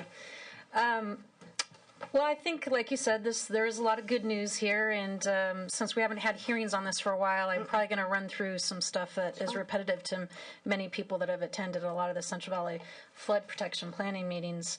But our association, it's critical. It's a very important issue, and our members took it very seriously and made sure that we had members that really are covering every single one of those work groups that Mr. Bardini mentioned, and so that we had them all covered and understood and had our voice heard at each of those. Even more so, we had a group of about 40 local agencies in the greater Sacramento Valley, north of the Delta, that formed a subcommittee within our association. And it's both urban and agricultural interests, and they wanted to come together to utilize their expertise to identify and promote a set of flood protection and risk management goals that they thought should go forward in this plan for the Sacramento Valley. And so I'm going to go over really some of the main principles that have come out of that effort a little bit, but I think they apply pretty much to all of our regions and members. One is the main one, which is the goal of the legislation, that it's a system-wide approach for flood protection planning and funding. But for our folks, and particularly the Sac Valley Work Group, what that means to them, and it's going to have a Delta connotation, but for them, at the risk of using it, they want to say it means getting better together. Okay, which means there's no redirected flood risks, there's no reduction of flow capacity due to lack of maintenance, and that there's protection for one must not rely on the failure of another. So that's kind of, I think, what they think encompasses we all get better together. But it is also the funding, and it's a little bit of what Supervisor Natoli was talking about, is they specifically got the urban and ag interests together because they wanted to recognize for the region that they didn't want to have haves and have-nots when it came to the funding. But as part of that, they recognized that you're going to need a tiered system, that you have different levels of protection and risk reduction depending on what is behind those levees. And so they've been really working on a product to encourage that. Some of that has to do with just even defining, though, then what a rural community is, and it's not as easy as you would think, I guess. And part of that, too, is for these ag areas is that the funding assistance for the levee and facility maintenance for areas that choose not to develop to a level of urban protection, we currently have a kind of perverse incentive for areas to urbanize, because when you do, along comes a lot more state and federal money. And we really need these areas to stay agricultural, and so we hope the plan will help recognize that and create a process for dealing with that. Part of that is really just we need to better capture the value that agriculture provides, whether it's for habitat or the general economy and open space. The plan should include a model for post-flood recovery that includes how levees are repaired, dewatering is conducted, and critical infrastructure will be restored in an efficient and timely manner. programmatic environmental permit should be developed for levee requirements and provide for this function over future generations. And that really is going to be a big problem because of the mitigation and the vegetation that we've been talking about if that doesn't get resolved. And of course, like any of these good plans that are going on, the big elephant in the room always is funding. This plan can only work if we really have a sustainable funding plan that goes along with it. So that's obviously the big thing. Main concerns that I would say that we kind of have after, and I got this secondhand, I had to kind of call my members and interview some of them because I wasn't participating in all these meetings myself. But one of the things I consistently heard was, don't spend all the bond money on the planning process, on planning the planning plan. Save money to actually do some flood projects. That's an important thing. I did hear from many people that they think it's very bloated with process. And at least so far what came out of, we're in third year, and honestly the summer report is less than impressive. It's kind of the duh, yeah, we all know that. I think Mr. Bardini indicated, though, that we're getting close to when it all will come together, and hopefully we see more. Because I know I did attend some of them, and there was a lot more discussion of much deeper issues than what has come out so far. So I think maybe that's hopefully just the next phase. But as an association and members, we're kind of worried that we're not seeing the forest for the trees, that if we're focusing on too many kind of little minutia and process, there are really, really big issues that you've already had other panelists discuss here that we're really facing. That are really outside of some of our control, because whether it's the FEMA remapping or it's the Army Corps inspection criteria, but they're really, really big, and we hope that the plan can really help address some of these issues. It's going to require us all working together. But these are huge, and really the cliff that we're facing is in 2012.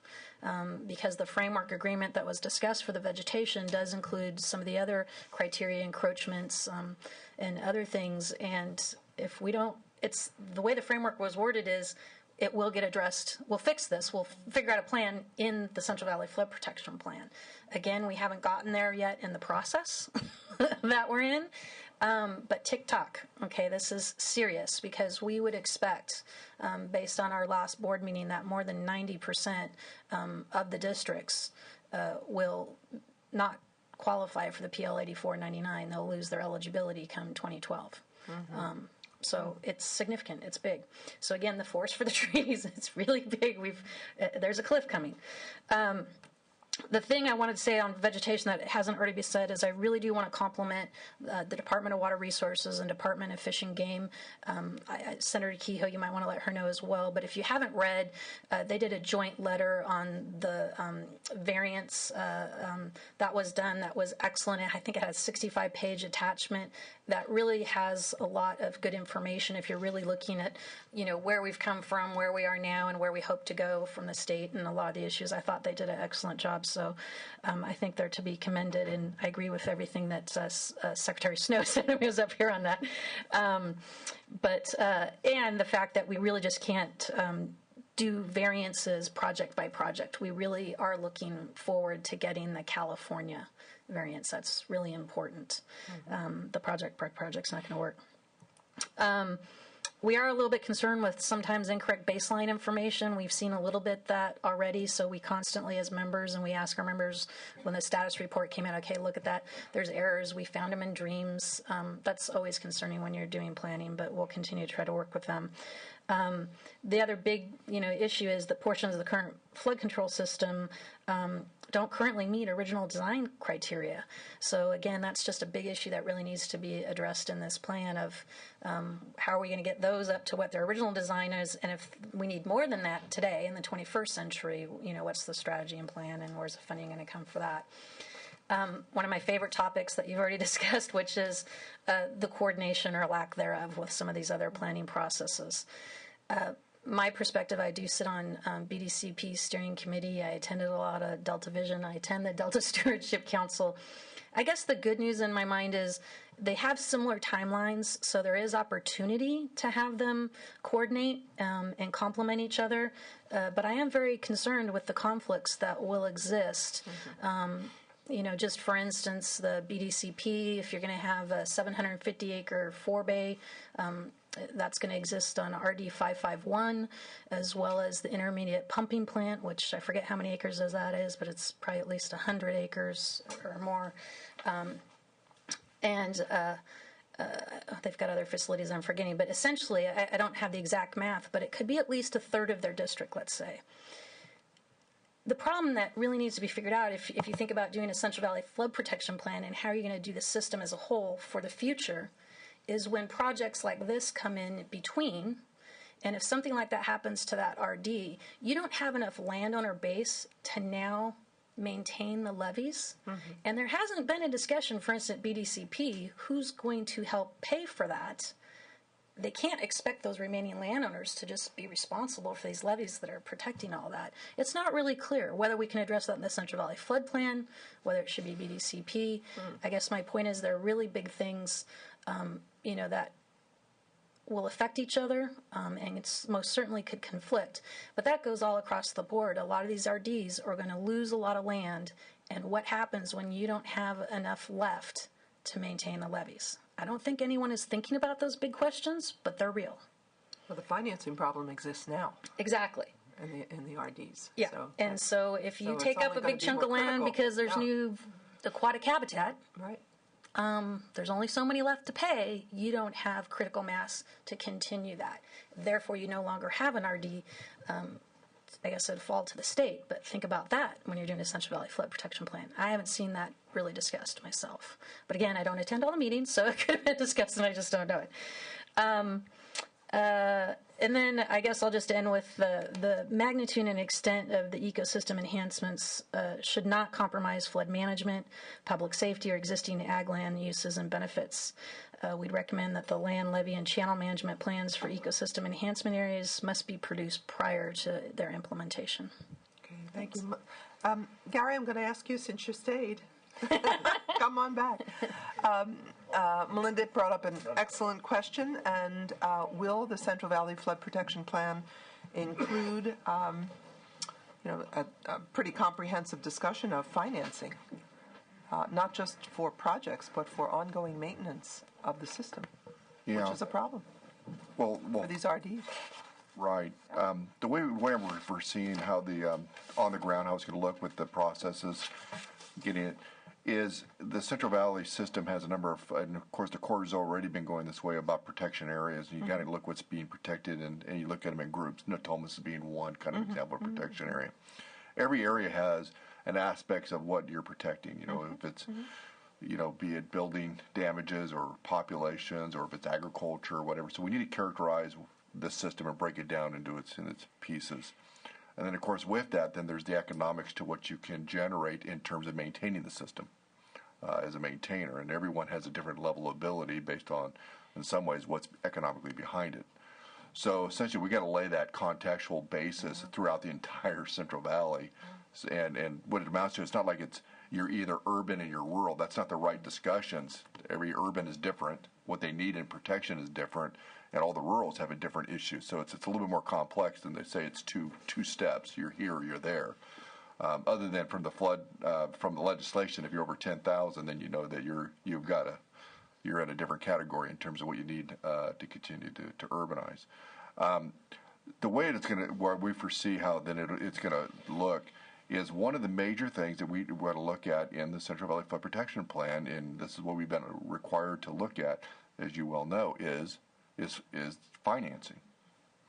I can tell you now that the current investment, we're fortunate to have a fair amount of money left after we look at the system plan. I want to reassure Melinda and others that there will be plenty of money, and we're not spending the money on planning. We put all that stuff into real works. I want to reassure folks that.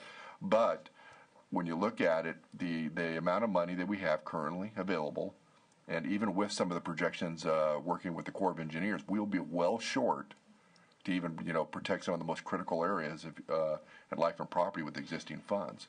It is very likely that probably within 5 years we will need, and hopefully with some alignment with BDCP and the Delta Stewardship Council, we'll probably need to look at where that next set of investment needs to be made. This is not going to be, unfortunately, as sometimes I like to tell folks, well, you went out there and repaired a few levees. It's all done. You're fixed. It's good. It's a lot bigger and a lot more than that. So to The good news is, though, as you spoke of earlier, at least a lot of money's already been spent on some improvements and maintenance and exactly. what have So you, we've done a lot to help some of the many rural areas with erosion and other critical repairs already. We've done a number of things, as Mr. Puna went over, in terms of urban projects, and we're working with a lot of other communities to accelerate that process in terms of getting their assessments, their local financing, to leverage state and federal funds to start their way out. Now, a long way in 5 years. Yeah, it really is. It's very ambitious.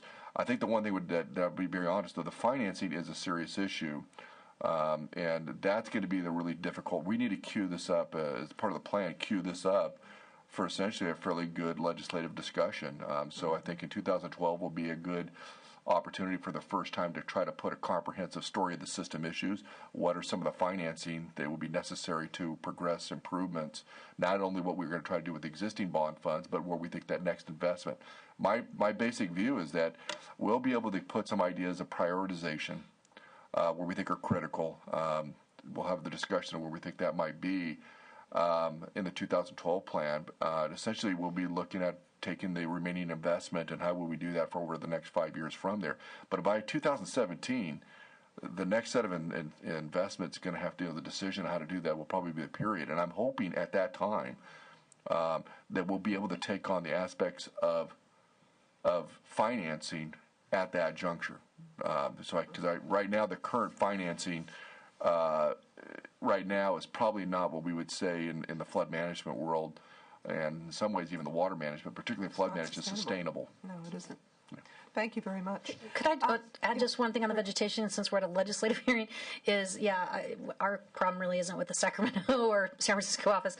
It's D.C., so since you're all elected officials and you talk to your other legislators and the congressional members, it needs some political lifting, if you will, so that would be my really encouragement to get some help there for us. Thanks.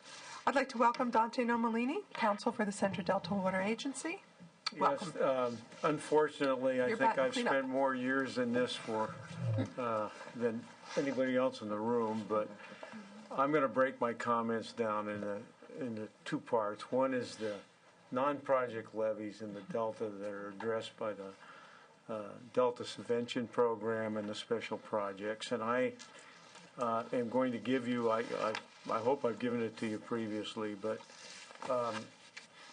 at the request of or suggestion of Joe Grindstaff, we put together a local proposal for how to address the Delta levies and establish what you keep talking about as priorities for certain levies versus other levies and so on and so forth. It was somewhat difficult to get our local people together, but they did get together, and I took the responsibility to put it on paper and submit it. And you'll see this is dated 2008. Okay. And basically, the concept was to provide a basic level of funding for the subvention program, which is operation, maintenance, and rehabilitation. After you spend $1,000 a mile, you can share up to 75% with the state. The state share, I don't think, has ever been 75% because of funding, but anyway, it approached that. And then special project funding, when we originally set this program up, was kind of half went to the Department of Water Resources, gets spent the way they want, and half spread out through the Delta. And this came after the referendum on the peripheral canal in 1982. There was kind of a joint effort to get a better program going. And it worked for many years. And then there's been some intervening changes in the legislation and changes in people. And the deal kind of, filtered out a little bit. It was a little different. But anyway, this was to take and give the lion's share of the funding to the special projects so that DWR discretion could be applied, and it was split. Half of it would go into the Western Delta Islands, which are their favorites, because the perception is they're more important to controlling salinity that affects the projects.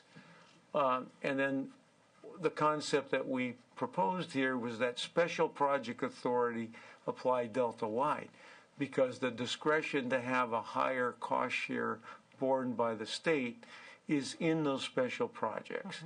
And we suggested that we put HMP, which is Hazard Mitigation Plan minimum criteria, at the forefront with 100%, potentially 100% funding, because it's the ag districts that we've left in the primary zone that can't develop, that can't generate the ability to pay. Right. So they're just going to sit. And we all think that we ought to make sure we have federal disaster assistance available. So you will see in here, when you look at it, that we've addressed those priorities in a slightly different fashion, not just saying, oh, this levy over here ought to have the money, but a basic level, and then a couple other thresholds, and then the discretion of the department for the bulk of the money. So we've given that priority attention by allocation of funding, rather than just saying, no, you don't fix that levy. And in our view, the levies are interrelated. Anybody that thinks that you can have a levy fail next to one that you want to save and not have a serious repercussion doesn't understand the delta. The interrelationship of the water that seeps in when one levy fails, the pressure, and then the difficulty of maintaining the levy with an an internal wind action against the inside of the levy. It soon erodes away, not consistently, but it depends where the prevailing winds are. And there's this interrelationship you have to recognize. So I'm going to put that aside. Okay. There's been good cooperation in spite of the fighting over the water. Between the department and the locals. They didn't adopt exactly what was proposed, but pretty much adopted guidelines that are in place. And the difficulty is in the funding, because the funding is not consistent because of the problems that Secretary Snow highlighted, that only certain amount of bond funds are available and they're allocated, and it's a struggle over it. So it's hit and miss. But program, I think, from a local perspective, we think the basic structure is there. Now let me put that aside. I also represent, separate from Central Delta, a major urban district in San Joaquin County, Reclamation District 17. I participate on the county flood advisory committee. We formed a committee with all the urban representatives to try and address the FEMA flood problems, remapping, the legislation, which I input on but didn't have as much success as I would have liked to have seen, but a very difficult subject to deal with, very comprehensive, with both you and my good friend Mike Machano, and we're still all friends. But it isn't the way I had proposed it be changed, and I think it's presenting some difficulty now. But as a backdrop, with Katrina, the Corps of Engineers has been exceptionally, and the state as well, concerned over not making another mistake. True. And it has driven, my perception is that the Corps will never, ever certify, well, not ever, ever, but near term will never certify another levy. So the FEMA certification process or accreditation process is one that is now in the private sector, where the local district engineers certify the levy, and it's reviewed by independent engineering staff of FEMA. Whereas before, in many cases, it was the Corps that would certify the levy for FEMA purposes. This is just my perception. If it's different, somebody from the Corps can enlighten me. And then the state embarked on a program of trying to reduce liability because of paternal. And some of that is embedded in the legislation that came out about trying to shift responsibility or else get more recognition. But there was a concerted effort to decertify levies in urban areas. The thought being, as explained to me, that I had to have somebody from the Department of Water Resources explain it to my board because I couldn't properly explain it without adding some emotion to it. And they explained it, that a decertified levy would mean that there would be mandatory flood insurance. Mandatory flood insurance would reduce the liability exposure in any case the state was held liable, because there'd be this third source of income to address the damages. And then secondarily, it would have a prohibition of development that goes along with it, because the building standards associated with the FEMA requirements would prohibit, as we're encountering in other areas, rebuilding or even new construction unless it was flood-proof. So that was a backdrop on this that deteriorated the concept that we all think we need, and that's the state and locals and the federal government working side by side. So we have these little tensions in here. They're not insurmountable, but they're there. We've had good working relations with the department. There's been a struggle on some issues, but there's a good faith effort going on. And even within the Corps, and if you heard the Corps representative, they say, as long as you stay within the parameters of the rules and the regulations, you can get things done within a certain period of time. A new project, 6 years to 25 years. Permitting, if you want federal credit, 1 to 2 years. If you have other problems, this vegetation issue or whatever, it may be, if it goes to litigation, litigation doesn't get resolved in 1 to 2 years. So there are some problems, and I want to highlight those for you. The state administration of the bond funds has an early implementation project element, and it should have. My input on that was, we need to correct as fast as we can the identified deficiencies in project levies. And you heard a reference to seepage and under seepage. The Corps project levies, which were designed and built by the Corps and accepted for maintenance by the state, I'm going to say all suffer from inadequate design and construction in today's view with regard to under seepage and through seepage. We all agree that that exists. I mean, where exactly is, wherever they saw seepage before, which we used to handle in flood fights, a matter of routine sandbag.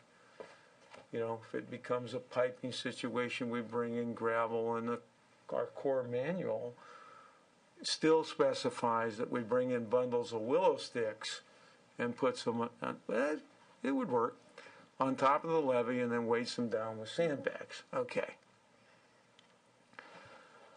So we have an immediate problem, in my view. I don't see the state liability going away on this defect. Okay. So we suggested, and the department adopted, but not in any manner consistent with our need for urgency, a separate set of guidelines for early implementation projects. But the guideline includes a requirement that the local district make every effort to get federal crediting for the work. Federal crediting for the work under the Corps requirements, and it could be changed legislatively, but as it was explained, these are rules. These people that are down here trying to cooperate with us as much as they can have the rules they have to follow. You can't get credit for any project that a contract is issued for prior to federal grant of the credit. Federal grant of the credit will not come unless the work is permitted under a 408 permitting process. The 408 permitting process is a very comprehensive process. You can't have crediting for a levy that doesn't meet the Corps' current standard for levies. The Corps' current standard for levies is evolving, and it now has this a vegetation requirement associated with it. So we cannot get federal credit approval on a short-term basis, and we will not get it without a variance for vegetation. Now, this is a big problem because we want to go forward. We know we have defects out there. We know they're there. It doesn't take new testing to determine that. We know, pretty much where it's clear that it's there. So we have this dilemma. And I think the solution to the problem, and it was partially recognized by Department of Water Resources with regard to our Reclamation District 17 Phase 1 and Phase 2. But they said we're not going to go forward and consider participation in a Phase 3 unless you get this federal credit. And number 2, you do a full environmental impact report. So here we are, dead in the water, and we have our local money. We went out, we went through an assessment ballot proceeding. Fortunately, the landowners approved it. We sold bonds. So we are dead in the water because of these hurdles. And they're monumental. They're very difficult to deal with. There's strong difference of views, and the variance procedure that we've looked at, I don't know how they did it on the Thomas, but it doesn't look very promising that that's going to be resolved. So we have some real problems. Now let's go to the EIP process and the deadline. You asked a very specific question. What is the plan going to be available in 2012? And I think I heard it right, but it wasn't expressed the way I want to answer it. No. There will be a framework available outlining probably further study and what's needed in addition in 2012. But there will not be a Central Valley Flood Protection Plan. That's my prediction, and let me tell you why. There's a geotechnical investigation that's very comprehensive. Nobody wants to make a mistake. People are trying to be perfect. Perfection takes time, takes a lot of money.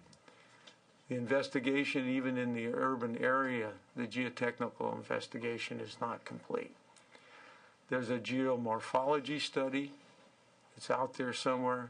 Those of us locally trying to do projects, plan projects that'll meet, at least not be lost in the process, not available to us.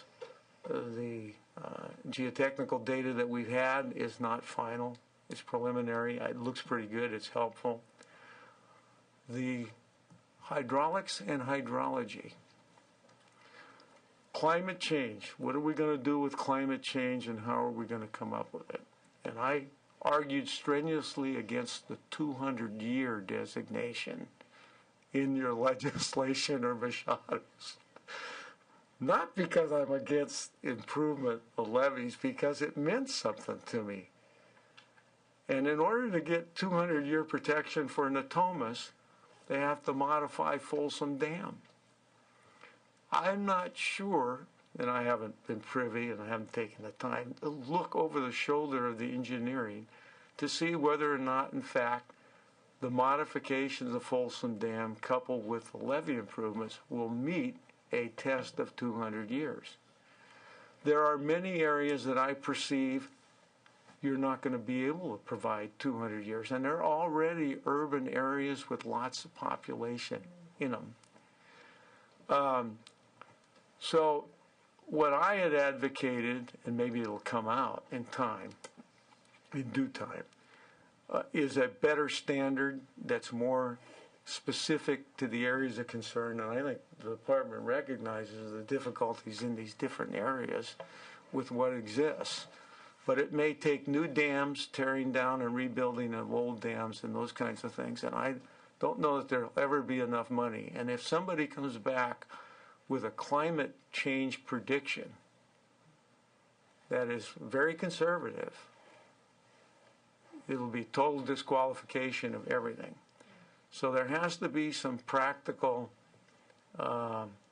setting of what the standard is, because this hydrology that goes on, the hydraulics is kind of a calculation and a measurement of the river.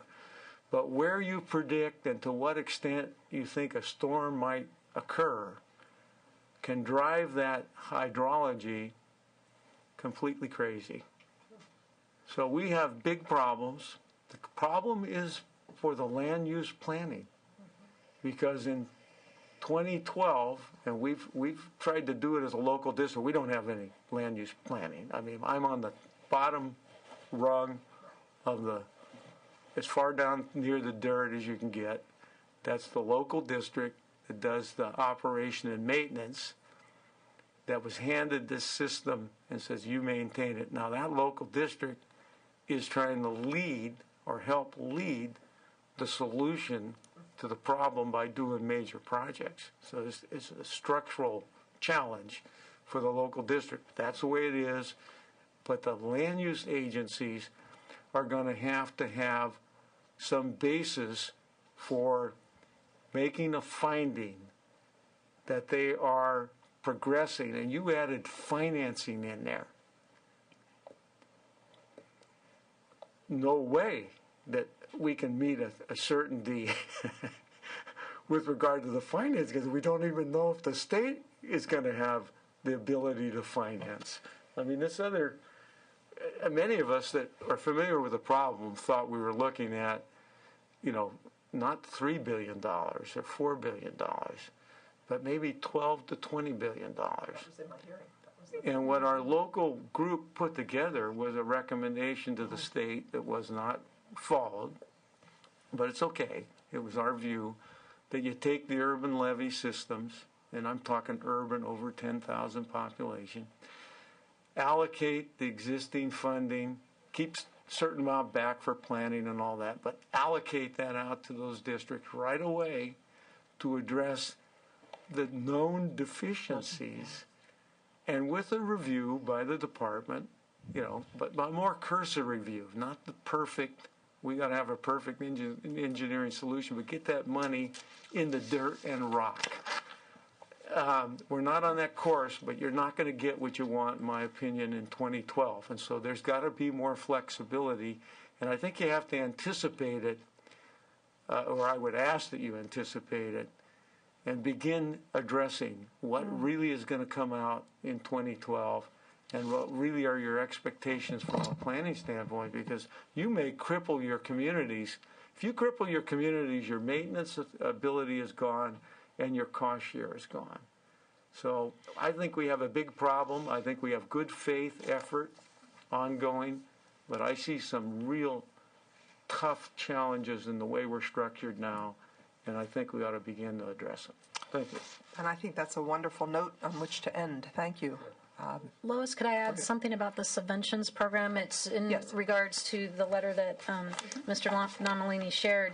One of the things he didn't discuss that I hear about weekly from my members, however, is that the letter mentions that the bonds passed in November 2006 promised $775 million to the Delta. But what we're experiencing over the last 3 years is that the reimbursements, because it is a reimbursement program, are taking longer to get to the districts, which adds additional costs to them because they have to borrow money to float that the payment to them, reimbursement to them. So now they have an increased interest. And where does that money come from for them to pay that interest? I'll tell you, it comes out of our maintenance budget. Okay, so that means we're reducing their ability to do their future maintenance projects. Sure. Keep that in mind. So it really is a long-term problem. It's not just a short-term problem, but in reality, let's see, the majority of the funding allocated to Delta levees the past 2 fiscal years has not materialized at all. Therefore, levee improvement work in the Delta has virtually come to a standstill for nearly 2 years. in April '09, $31 million was awarded to projects determined by DWR to be deserving of money. How almost half a year later, no work agreements have been signed for the commitments of work. So that's the other problem, is we're missing our window also of projects getting done, and then meanwhile we're eating up their future maintenance budget money. So, and of course these bonds are finite; they end at some point. So we're missing those windows, and that is really critical, and it's perplexing. I understand that there's a problem with bonds, but we've also heard that when they are selling bonds, and we're hearing that the money is going to other projects. And when I go to Delta Stewardship Council, when I went to Delta Vision, when I go to BDCP, everywhere I go, all I hear about is the fragility of these Delta levees, and oh my God, we're going to have this big crisis, and yet the money's not being spent. Yeah. Could you share those figures with me? Yes. I appreciate that. Well, I want to thank the panel very much for your contributions. We now have an opportunity for public comment. If anyone in the audience wishes to address the committee on any issue that you've heard with regard to flood protection, now's the time. Thank you, Melinda. Anyone at all? If not, yes. Welcome. Welcome. Come forward. We're already over our time in the building, in the room, but go ahead. Thank you, Senator. Kathy Christian, representing Contra Costa County. With me, Karen Lang, representing San Joaquin County. Contra Costa and Yolo County, as you heard, submitted letters to you, and I won't repeat those other than to say we... and I believe you're going to get some more letters from the counties, too, that are scrambling to put some comments together that would be useful for you with respect to their own individual circumstances. But in particular, I just wanted to agree with the comments about the unavailability of funds at this point at the local level. These bonds were passed some years ago, and we've seen very little, if any, of this money trickle down in terms of grants for local agencies. And we do have two programs, the subventions program and special projects program, where those the funds could be made available. Unfortunately, those programs we are finding are quite expensive, and the expense associated with putting together a application is not reimbursable. And I know everybody's in a tough crisis here, but for local governments, that becomes a specifically significant impediment. And then finally, we have, at least Contra Costa County has made most of these facts known to the Stewardship Council and others, and we'd be happy to share our comments to them with you if that would be helpful. In particular, we are concerned about the Western Delta Islands, and there's geographical centrality to a lot of what goes on in the Delta and protection of water quality. So that's it, and thank you very much for having the hearing, and we hope to remain in contact with you and your staff about any further information you could use. Thank you very much. Welcome. Thank you, Senator. Karen Lang on behalf of San Joaquin County. You'll be receiving a letter in the next few days. They're working quickly to try and get you something. As outlined in the platform they provided to you earlier this year, they have hundreds of millions of dollars in projects in San Joaquin County on their levees, and they'd like to see some money come that way. So with that, thank you very much for the hearing, and congratulations on SB 808. Very important. The county is very happy to see the program continue, and thank you very much. Okay, thank you. Anyone else? All right, I want to conclude the hearing today. I want to thank you all for coming and for your wonderful participation. A lot of useful information. We're looking forward to continuation of this plan. We haven't solved all the problems of levees yet, nor will we, but we must, because it is the backbone, basically, of the center of California.